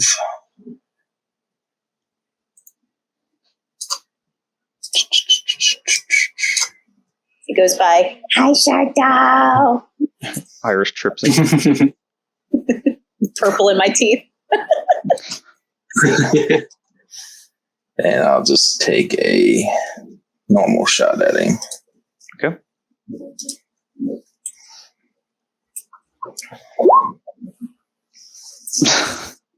Nope. Oh, no. You're lucky there's a wall there.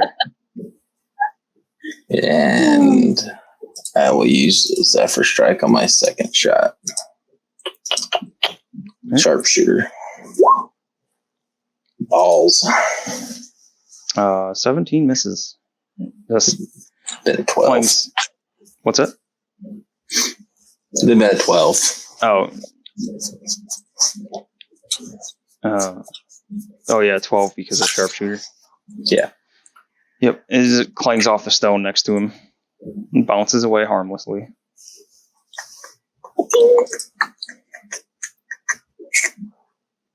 I'm done. What? That's it? I'm used to like 24 actions and attacks. I'm almost out of arrows. Oh. Nick, crying behind the ruins. What are you doing back there? Do I have can I see him back there? Or is that rock in my way? Good question. Whoops, that's right. I'd say his flailing around when the moonbeam hits him, you know where he's at. He's right behind that wall there. He would have partial cover if you take a shot at him, though.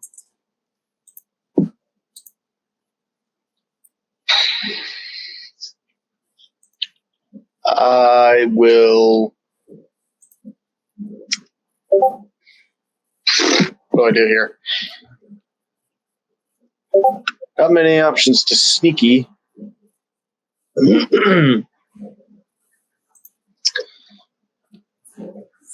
He has half cover.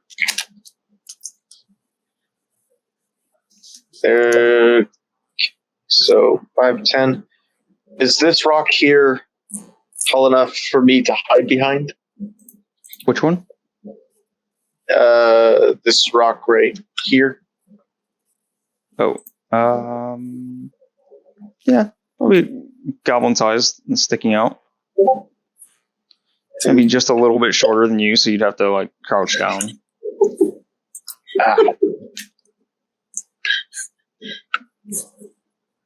Well, now there's another rock in my way. That doesn't work at all. No.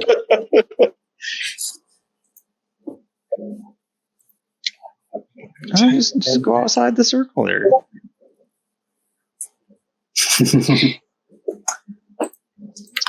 No, you want to.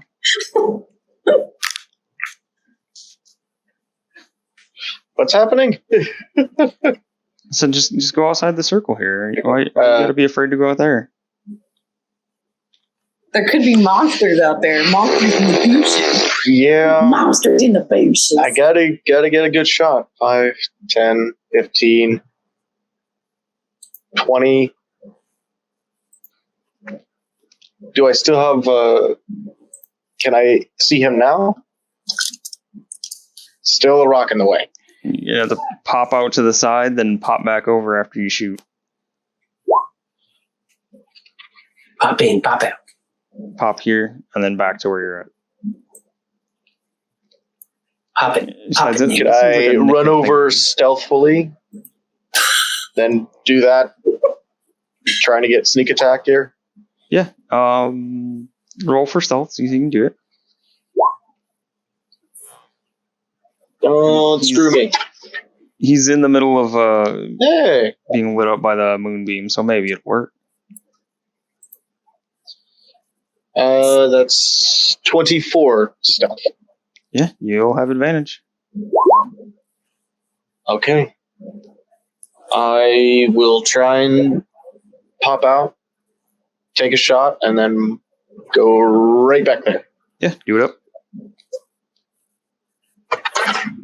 Oh, Imagine a snot-nosed Nick, all puffy-faced from crying, popping up. Ah! this is so scary! I don't like it! Nick's so brave. It's a natural 19 plus 7, so 26 to hit. That hits. Yay! Get your Yay! sneak attack in there.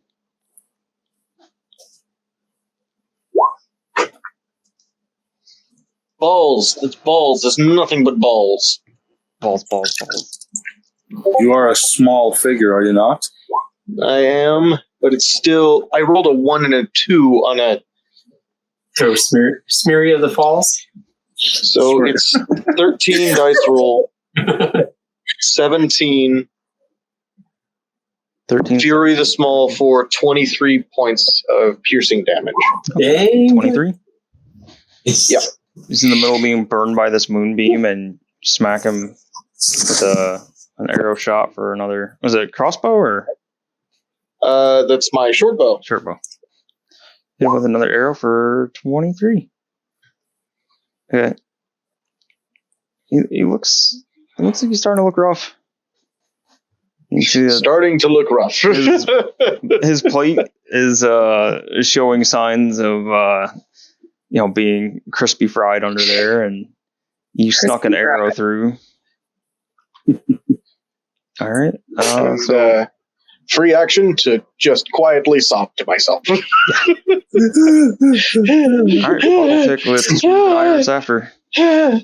Alrighty. So Architect's going to use most of his movement to get over here. If he gets over here, can he see him through those rocks at all?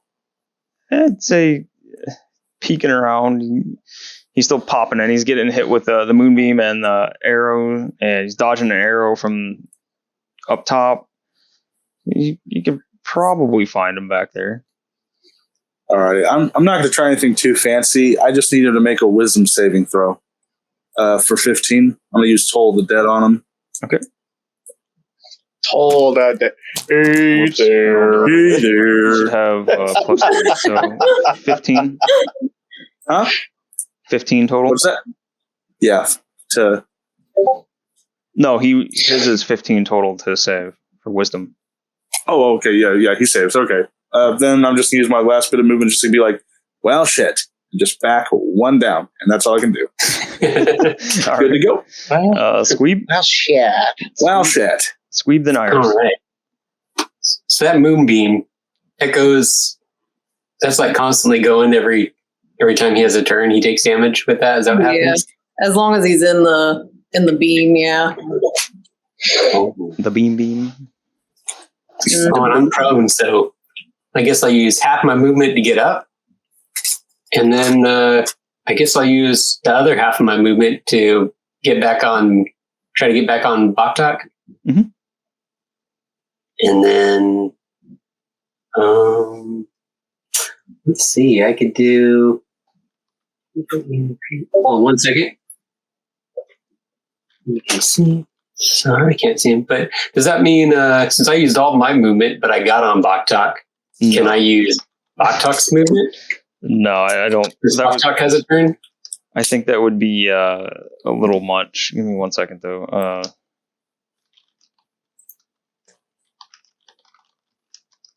I'm trying to find it. I knew you were going to ask that, so I tried to get a jump on it, but I can't see it right away. Yeah, it might be one of those things that are just like, you have to rule. So it was half your cost to get up, and it takes half of your movement to mount. That's a lot.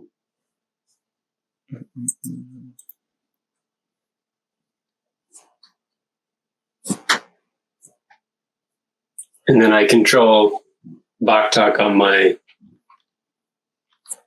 turn, but that's totally fine if that's it. Because I understand that'd be a lot.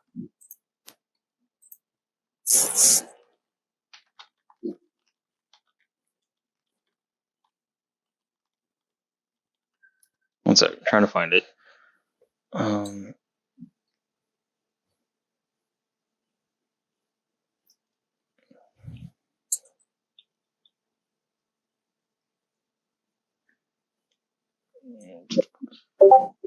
Join.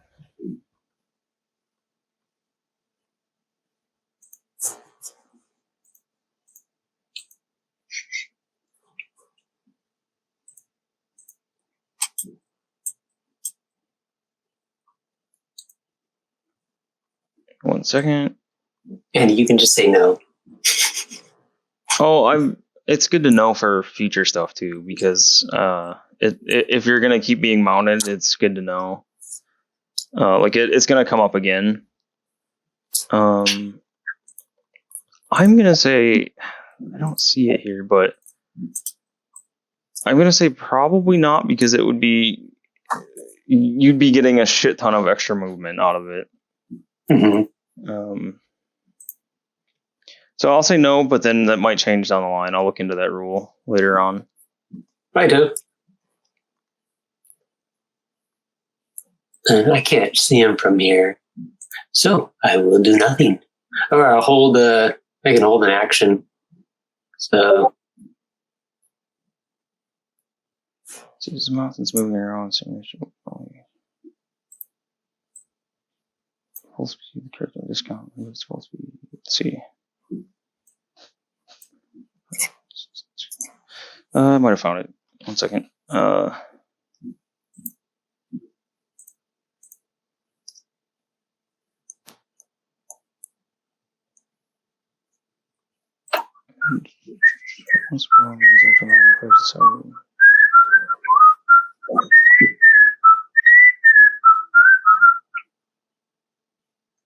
Turn the amount. I don't know. This actually makes it seem like they're two separate things. And Bok Talks would always be after yours. Is that what it is? yeah, Full turn with movement. like we could be doing this movement thing totally more complicated when I'm on him mounting, because it's kind of weird. Just depends on how you want to rule it. We were just simplifying it and making it my movement. It says the Mountain Rider each have their own full turn with movement and action. When the player mounts an animal and decides to control it, the initiative of a controlled mount changes to match yours when you mount it. So it wouldn't. So if I matches mine once I mount it, then it's done. But if I wasn't on him, that's what I'm taking that as. The mount's position in the turn order changes, but it keeps its own turn on which it moves as you directs it, and only has 3 action options: dash, disengage, and dodge. Therefore, the mount can move its full speed and finish its turn. After that, the character takes his own turn on which it can dismount using half the speed and move for the remaining half. What the character cannot do, though, is mount, ride, and dismount, as it would require 2 characters' turns. Okay. So you can mount and ride, but you wouldn't be able to jump off again. So, yeah. There you go. So that means nay? Yeah, you can mount and ride. So that's two separate. All right, righty then. I guess then, yeah, I guess I'll. Can Baktak fit through there? That whole gap? Yep. I guess he's a medium size. So. And a fully plated plate mail, the hobgoblin made it through there. Yeah, I guess through that crack too, I could make it right through there. That one's a different story. I was just counting this as a solid thing. Oh, okay. Then I will run through. Actually, 5, 10, 15, 20. You can right click and put like waypoints in there. You can go like. Ah, yes. I kind of want to run, but I don't want to be next to him. So maybe.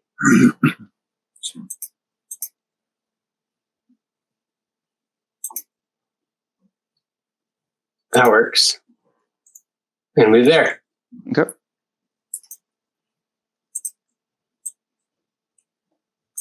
So I'm going to move there. Or Nick, I mean. And I'm going to open up, use my action. Put up one of my little saddlebags.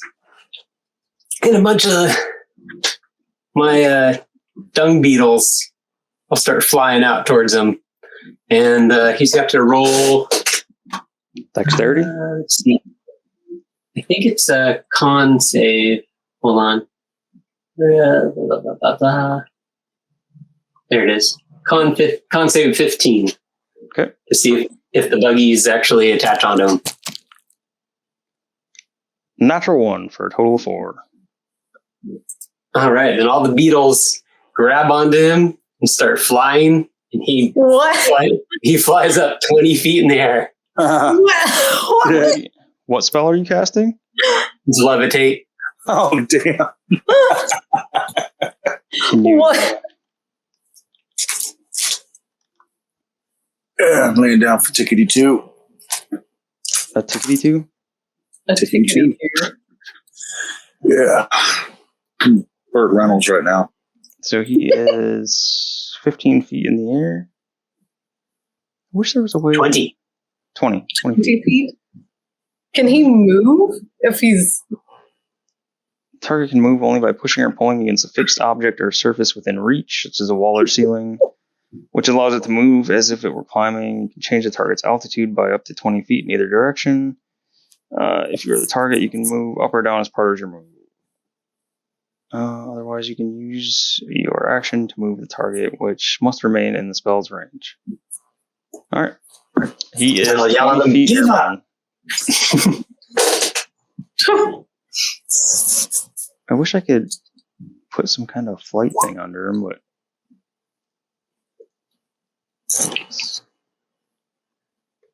Maybe there's like a little body symbol. Just be like, he's like, oh, he's floating. You're yelling at him to give up. Yeah. He doesn't seem like he's gonna give up. He's pretty angry. All right. You can just float there And think about what you did. yeah. Sure, we started it, but, think about it, though. Yeah, we just killed How high in this the air whole is he? 20 feet. 20 feet. Nothing. Wait, so did did Iris put purple plants in his mouth? Like, did he ingest purple plants? A little bit. Is he going to rain down some poop soon? We have a freaking shit fountain falling on us. All right. So that's it for Squeeb. Iris? Sorry if I made it a little hard for Do I people see to any arrows on the ground? Where are you? Over here? You see one sticking out of the dead hobgoblin that's around your feet. Is there some sticking out of Squeeb? I think he said he pulled that one out of himself. Un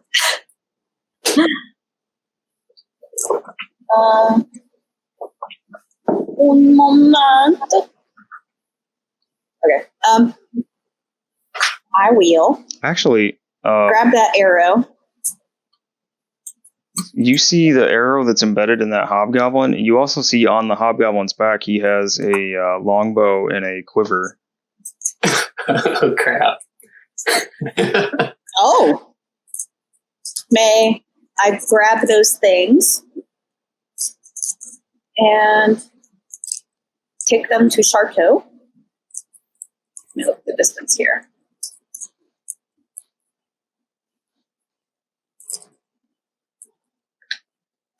So 35 feet.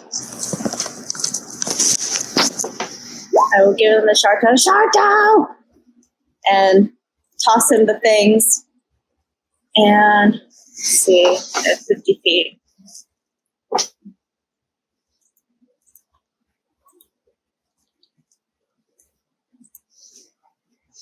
Okay.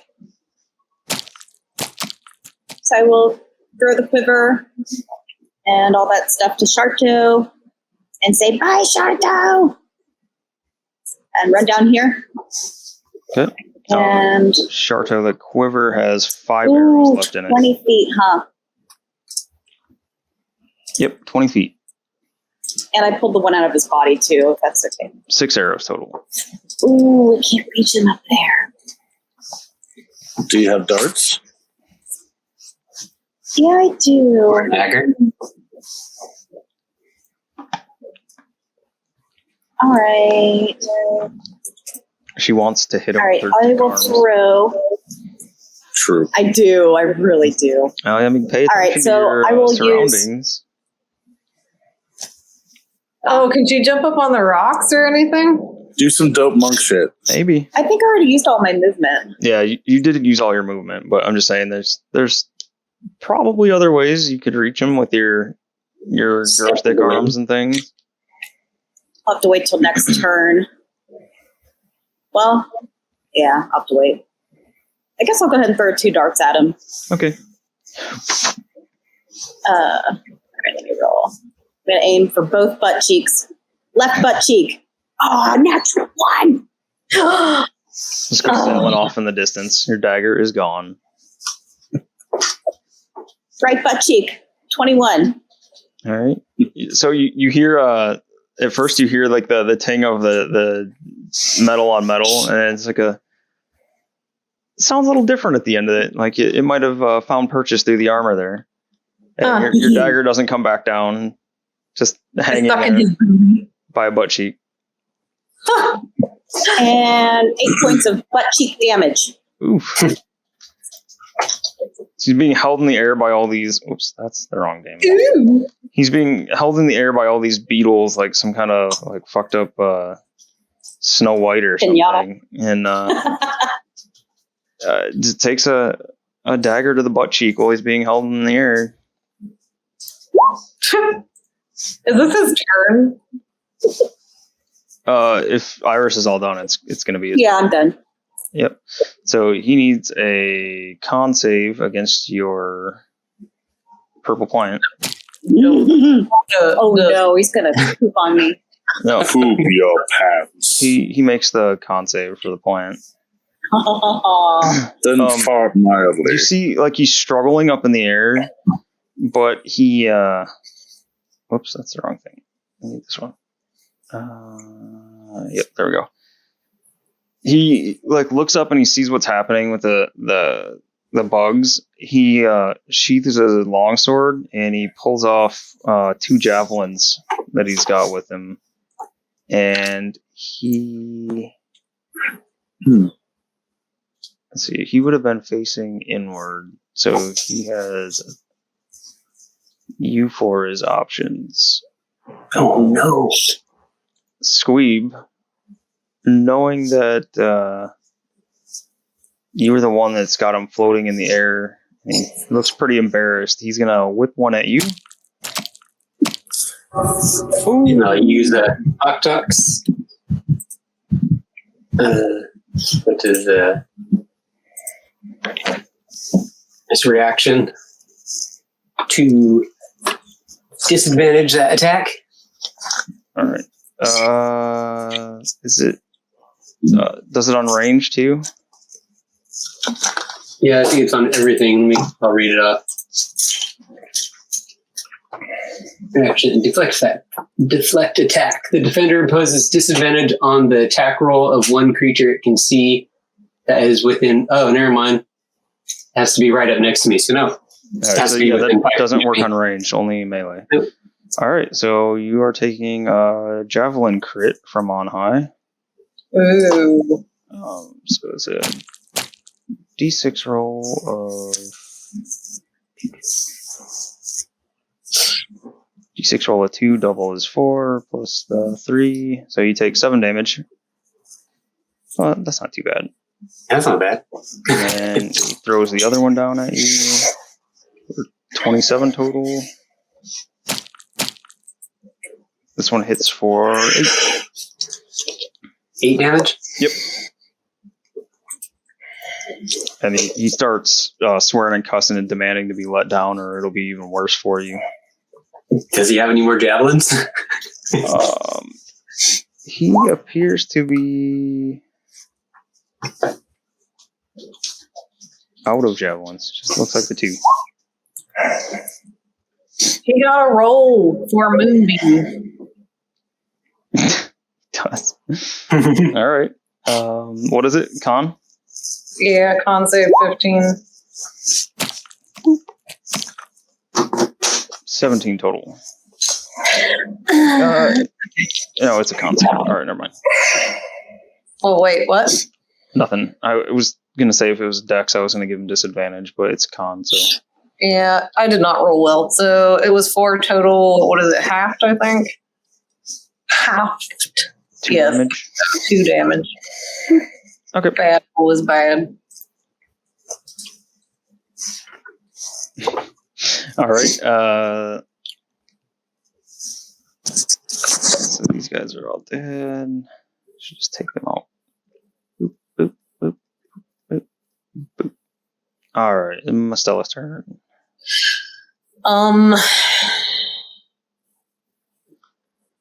I'm trying to think of what I can do. Does anybody need hit points right now, actually? Is everybody cool? Oh, hey. Actually, I've got to roll. My spell is a concentration spell for me controlling those mechanical flying beetles. You took damage twice, too, so you have 2 different rolls. Uh-ohs. Yep, so this will change things. So I got to do a... How do I do that? A con save? It's a con save, and that is... I gotta find the damage that he rolled. It's a concentration spell with other things controlling it? It's just how he's flavoring it. I'm controlling them telepathically. Oh. Yeah, so it's a levitate spell, but he's just flavoring it as having the dung beetles do it instead of, like magic wizard powers, just invisible. Oh, I see. I tell the beetles what to do with my mind. His mind. So it was 8. The mechanical beetles. The first one was 7 to what? You need 17, I think. 17 to beat the first one. Let me double check concentration.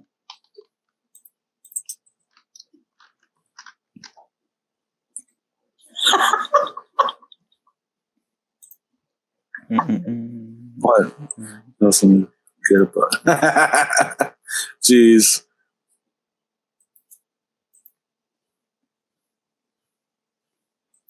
Concentration check with DC. The higher number out of 10 or half the damage taken. So you need to beat a con save of 10. Oh, that should be doable. I've got a +6 to my con, so here we go. All right, and for the second one? Second one. All right. That's pretty good. Still in the air. So he's still in the air? Yep.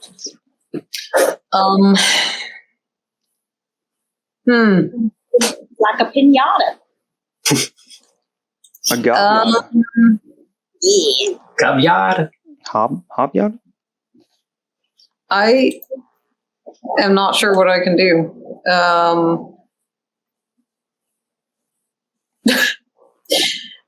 I don't think you can't move Moonbeam away and back. I don't think either. No, I don't think so. Well, I mean, it takes your action to do it, right? Yeah. I mean, I guess you could. It says you can use an action to move the beam up to 60 feet in any direction. Is it only like one direction, or can you? It doesn't specify. It just says use an action to move a beam up to 60 feet in any direction. Like, it doesn't say you could like twirl it in a circle, or it has to be in a straight line. Or, Back and forth and zigzag it and stuff. Yeah. That'd be pretty cool. Just running around the battlefield.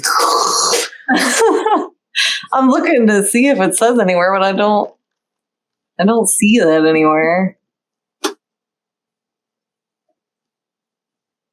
I mean, I don't know. Is that something I could do? Like, could I, just move it like 5 feet to the left and 5 feet back on him? Let's see. When a creature passes into it, so in the area. For the first time on a turn, it's already in it, so it's not the first time on a turn. Only the first time. So yeah, that wouldn't work. Sorry. First time on a turn. So it's in there. That line is in there specifically to stop the cheesing that you're attempting. Oh, okay. So it can only. It sounds like it can only be hit once. Man. Turned by that. Okay. How high are these rocks? They're probably good. Like different ones, probably 8 to 10 feet tall. Big stone slabs. How is that? That's probably not something I can climb. Then is it? You could try. I mean, looks like these ones are shorter. There's smaller ones down here, and they get bigger as they go.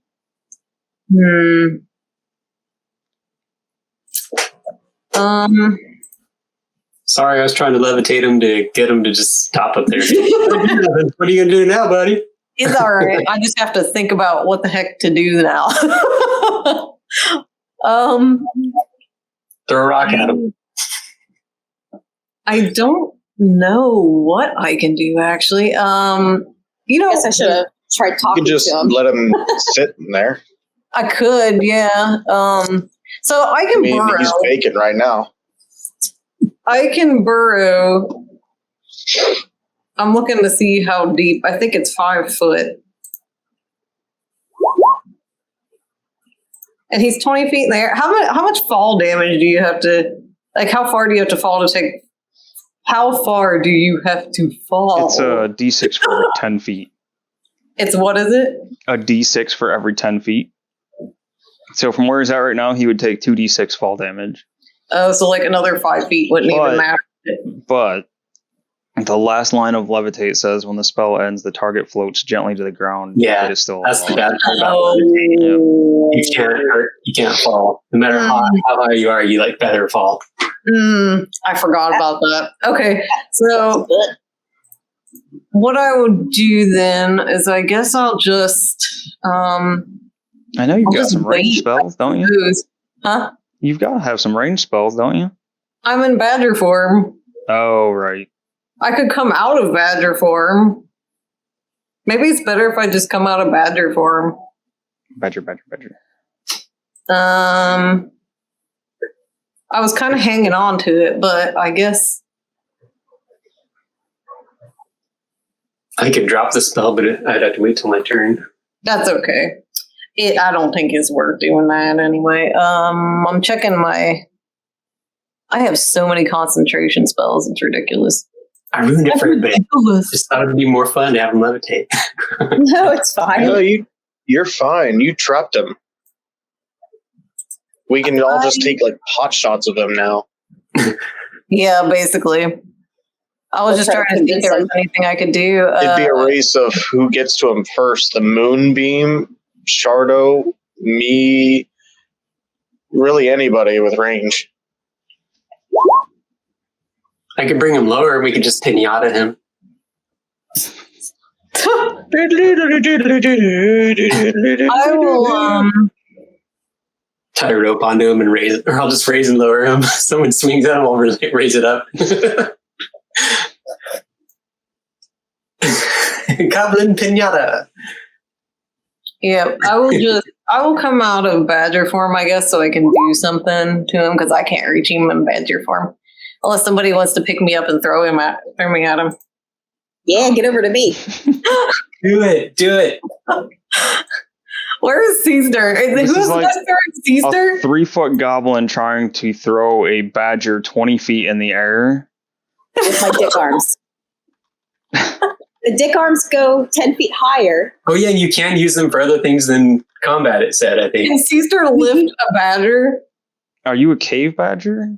I'm a cave badger.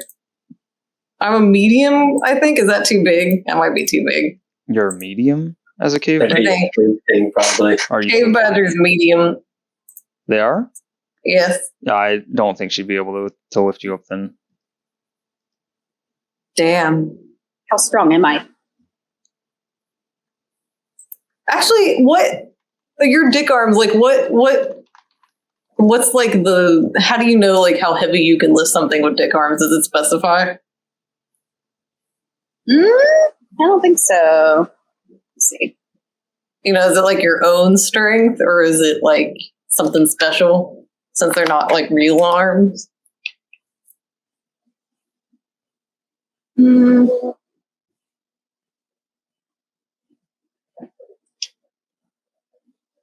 Doesn't say.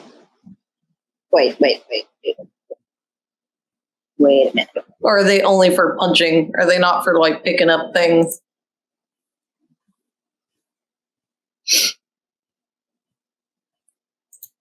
It doesn't say. I have about 30 seconds before I start doing psychic damage for analysis paralysis. It's not analysis paralysis. It's asking questions to see what I can do. I will just come out of badger form, I guess, then. Can I see him from where I'm at? Yeah, he's floating up above the rocks, so you can see Okay. him. So I will just do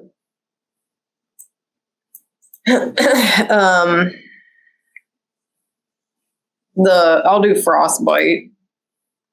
All right. So he says to make a con save 15 for frostbite. What was the con save? 15. 15.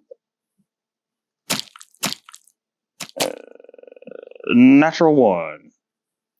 So it's only a wee bit of damage, but it's 6 damage. Okay. And he has disadvantage on the next weapon attack roll he makes before the end of his next turn. I don't know if he can even hit anybody, but there's that too. All right. He has disadvantage.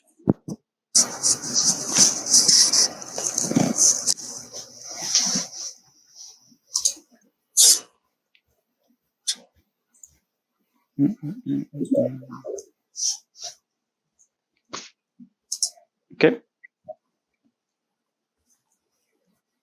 Shardo. I will.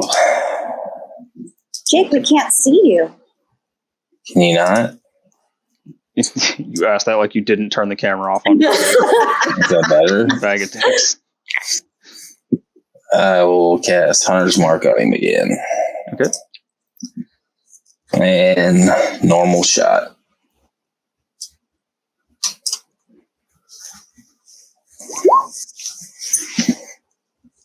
Mm. 16 does not hit. Mm-hmm. Second shot.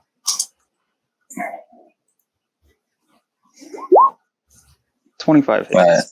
I didn't do that last one. Someone else did.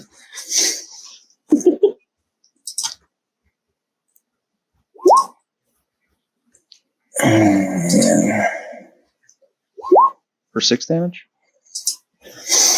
Yeah. 6 plus 4 for Hunter's Mark. Right. 10 total. Alright. So you're now shooting him in the back, and this shot actually lands.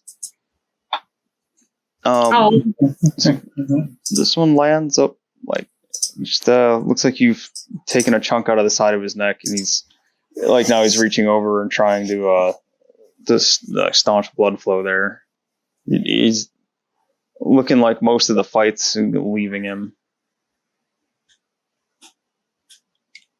Marcella, you can roll your second d6 there for that. My second D6 is 5. 5. Yeah. He's looking cold and airborne and bleeding out a lot. Cold and airborne. Cold, airborne, and bleeding out. Can I put my theory of the small into him? I didn't know. No, it's fine. No, I always forget till I scroll down. It's like I do that too. You absolutely can. I'm I'm laughing because of what it does. But yeah. So he's got a big old chunk missing out of his neck, and he's still hanging there airborne. all right, I'm done. Gotta admit, gotta respect it. All right. Nick. Can you live Can I up to see your him name? from where I am? Yeah. He's up in the air. All right, I will take a steady aim shot, which gives me advantage on my roll. Can you? All this time I have to run around. Can you live up to your name? I know. Nick. Oh God! Nick. Let's find out. Pick Nick. Natural 19 Ooh. for a 26 to hit. That hits. And where are you aiming for? Where are you hitting him? Balls.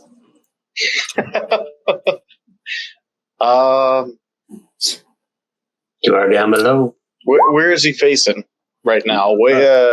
He's technically Towards facing Squeeb? towards Squeeb, yeah.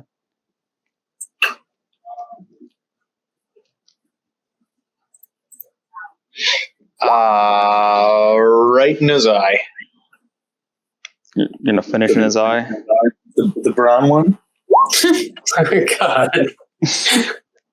Where was that roll before? Here's a shit in your eye. You can finish him. You lived up. You lived up to your name. 19 hit points, or 19 points of piercing damage. So he's like got one hand up on his neck, trying to bleed out. His sword's put away. His javelins are on the ground, and he's like kind of falling out of consciousness. And you just blast him right in the eye, and you see his head snap back, and he just hangs there. His other arm falls down. There's now this hobgoblin corpse just floating in the air. His arms at his sides.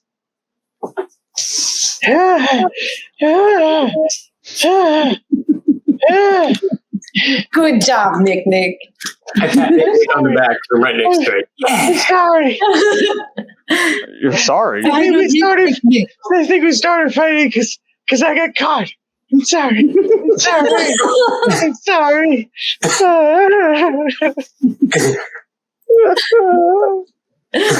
Jake, Poor Nick. Shardo's Fury of the Small put him at a single hit point. Oh, Oh man. He had 7 left. All right, I'll drop the beetles. We'll let them down. All right. I'll have them fly back into my pouch. So, sad, Snow White music plays, and the Beatles lower him down to the ground. He touches down to the ground with a big clank Some and very crash. sad Enya music. Yeah, he's in a heap on the ground, and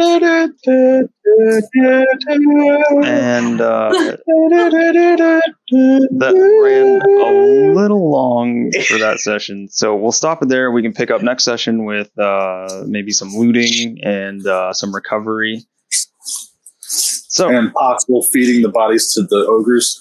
And yeah, I mean that's a good possibility. Opith and Tumble probably hungry again. So Yeah, they never came in. no, they didn't. You told them to stay there, didn't you? No, I didn't. I said, "Come on, battle!" Oh, That was the first thing I said when I took a first my turn. bad. I missed that. You should have reminded me because I got lost in all the other. So no problem. We didn't need them anymore. Probably. I mean, one doesn't speak Common or Goblin, so So the other one probably had to explain that. And all this happened within like a minute. They got distracted. They saw like a squirrel, and they're like, "Oh, look at that Squirrel. Hey, what's that? All right, everybody. So thanks for watching our Mudbutts campaign. This is yeah, episode 7. Yeah. Thank you. If you liked it, you enjoyed the ridiculousness of dung beetles holding up hobgoblins and daggers being tossed into butt cheeks. Like, comment, subscribe. And the biggest thing we could ask for and hope for is if you do like it, pass along a link to one of your friends or somebody else that might like it. So thanks for watching. Hope you enjoyed it, and we'll see you next time. See ya. I can't do the ham fart.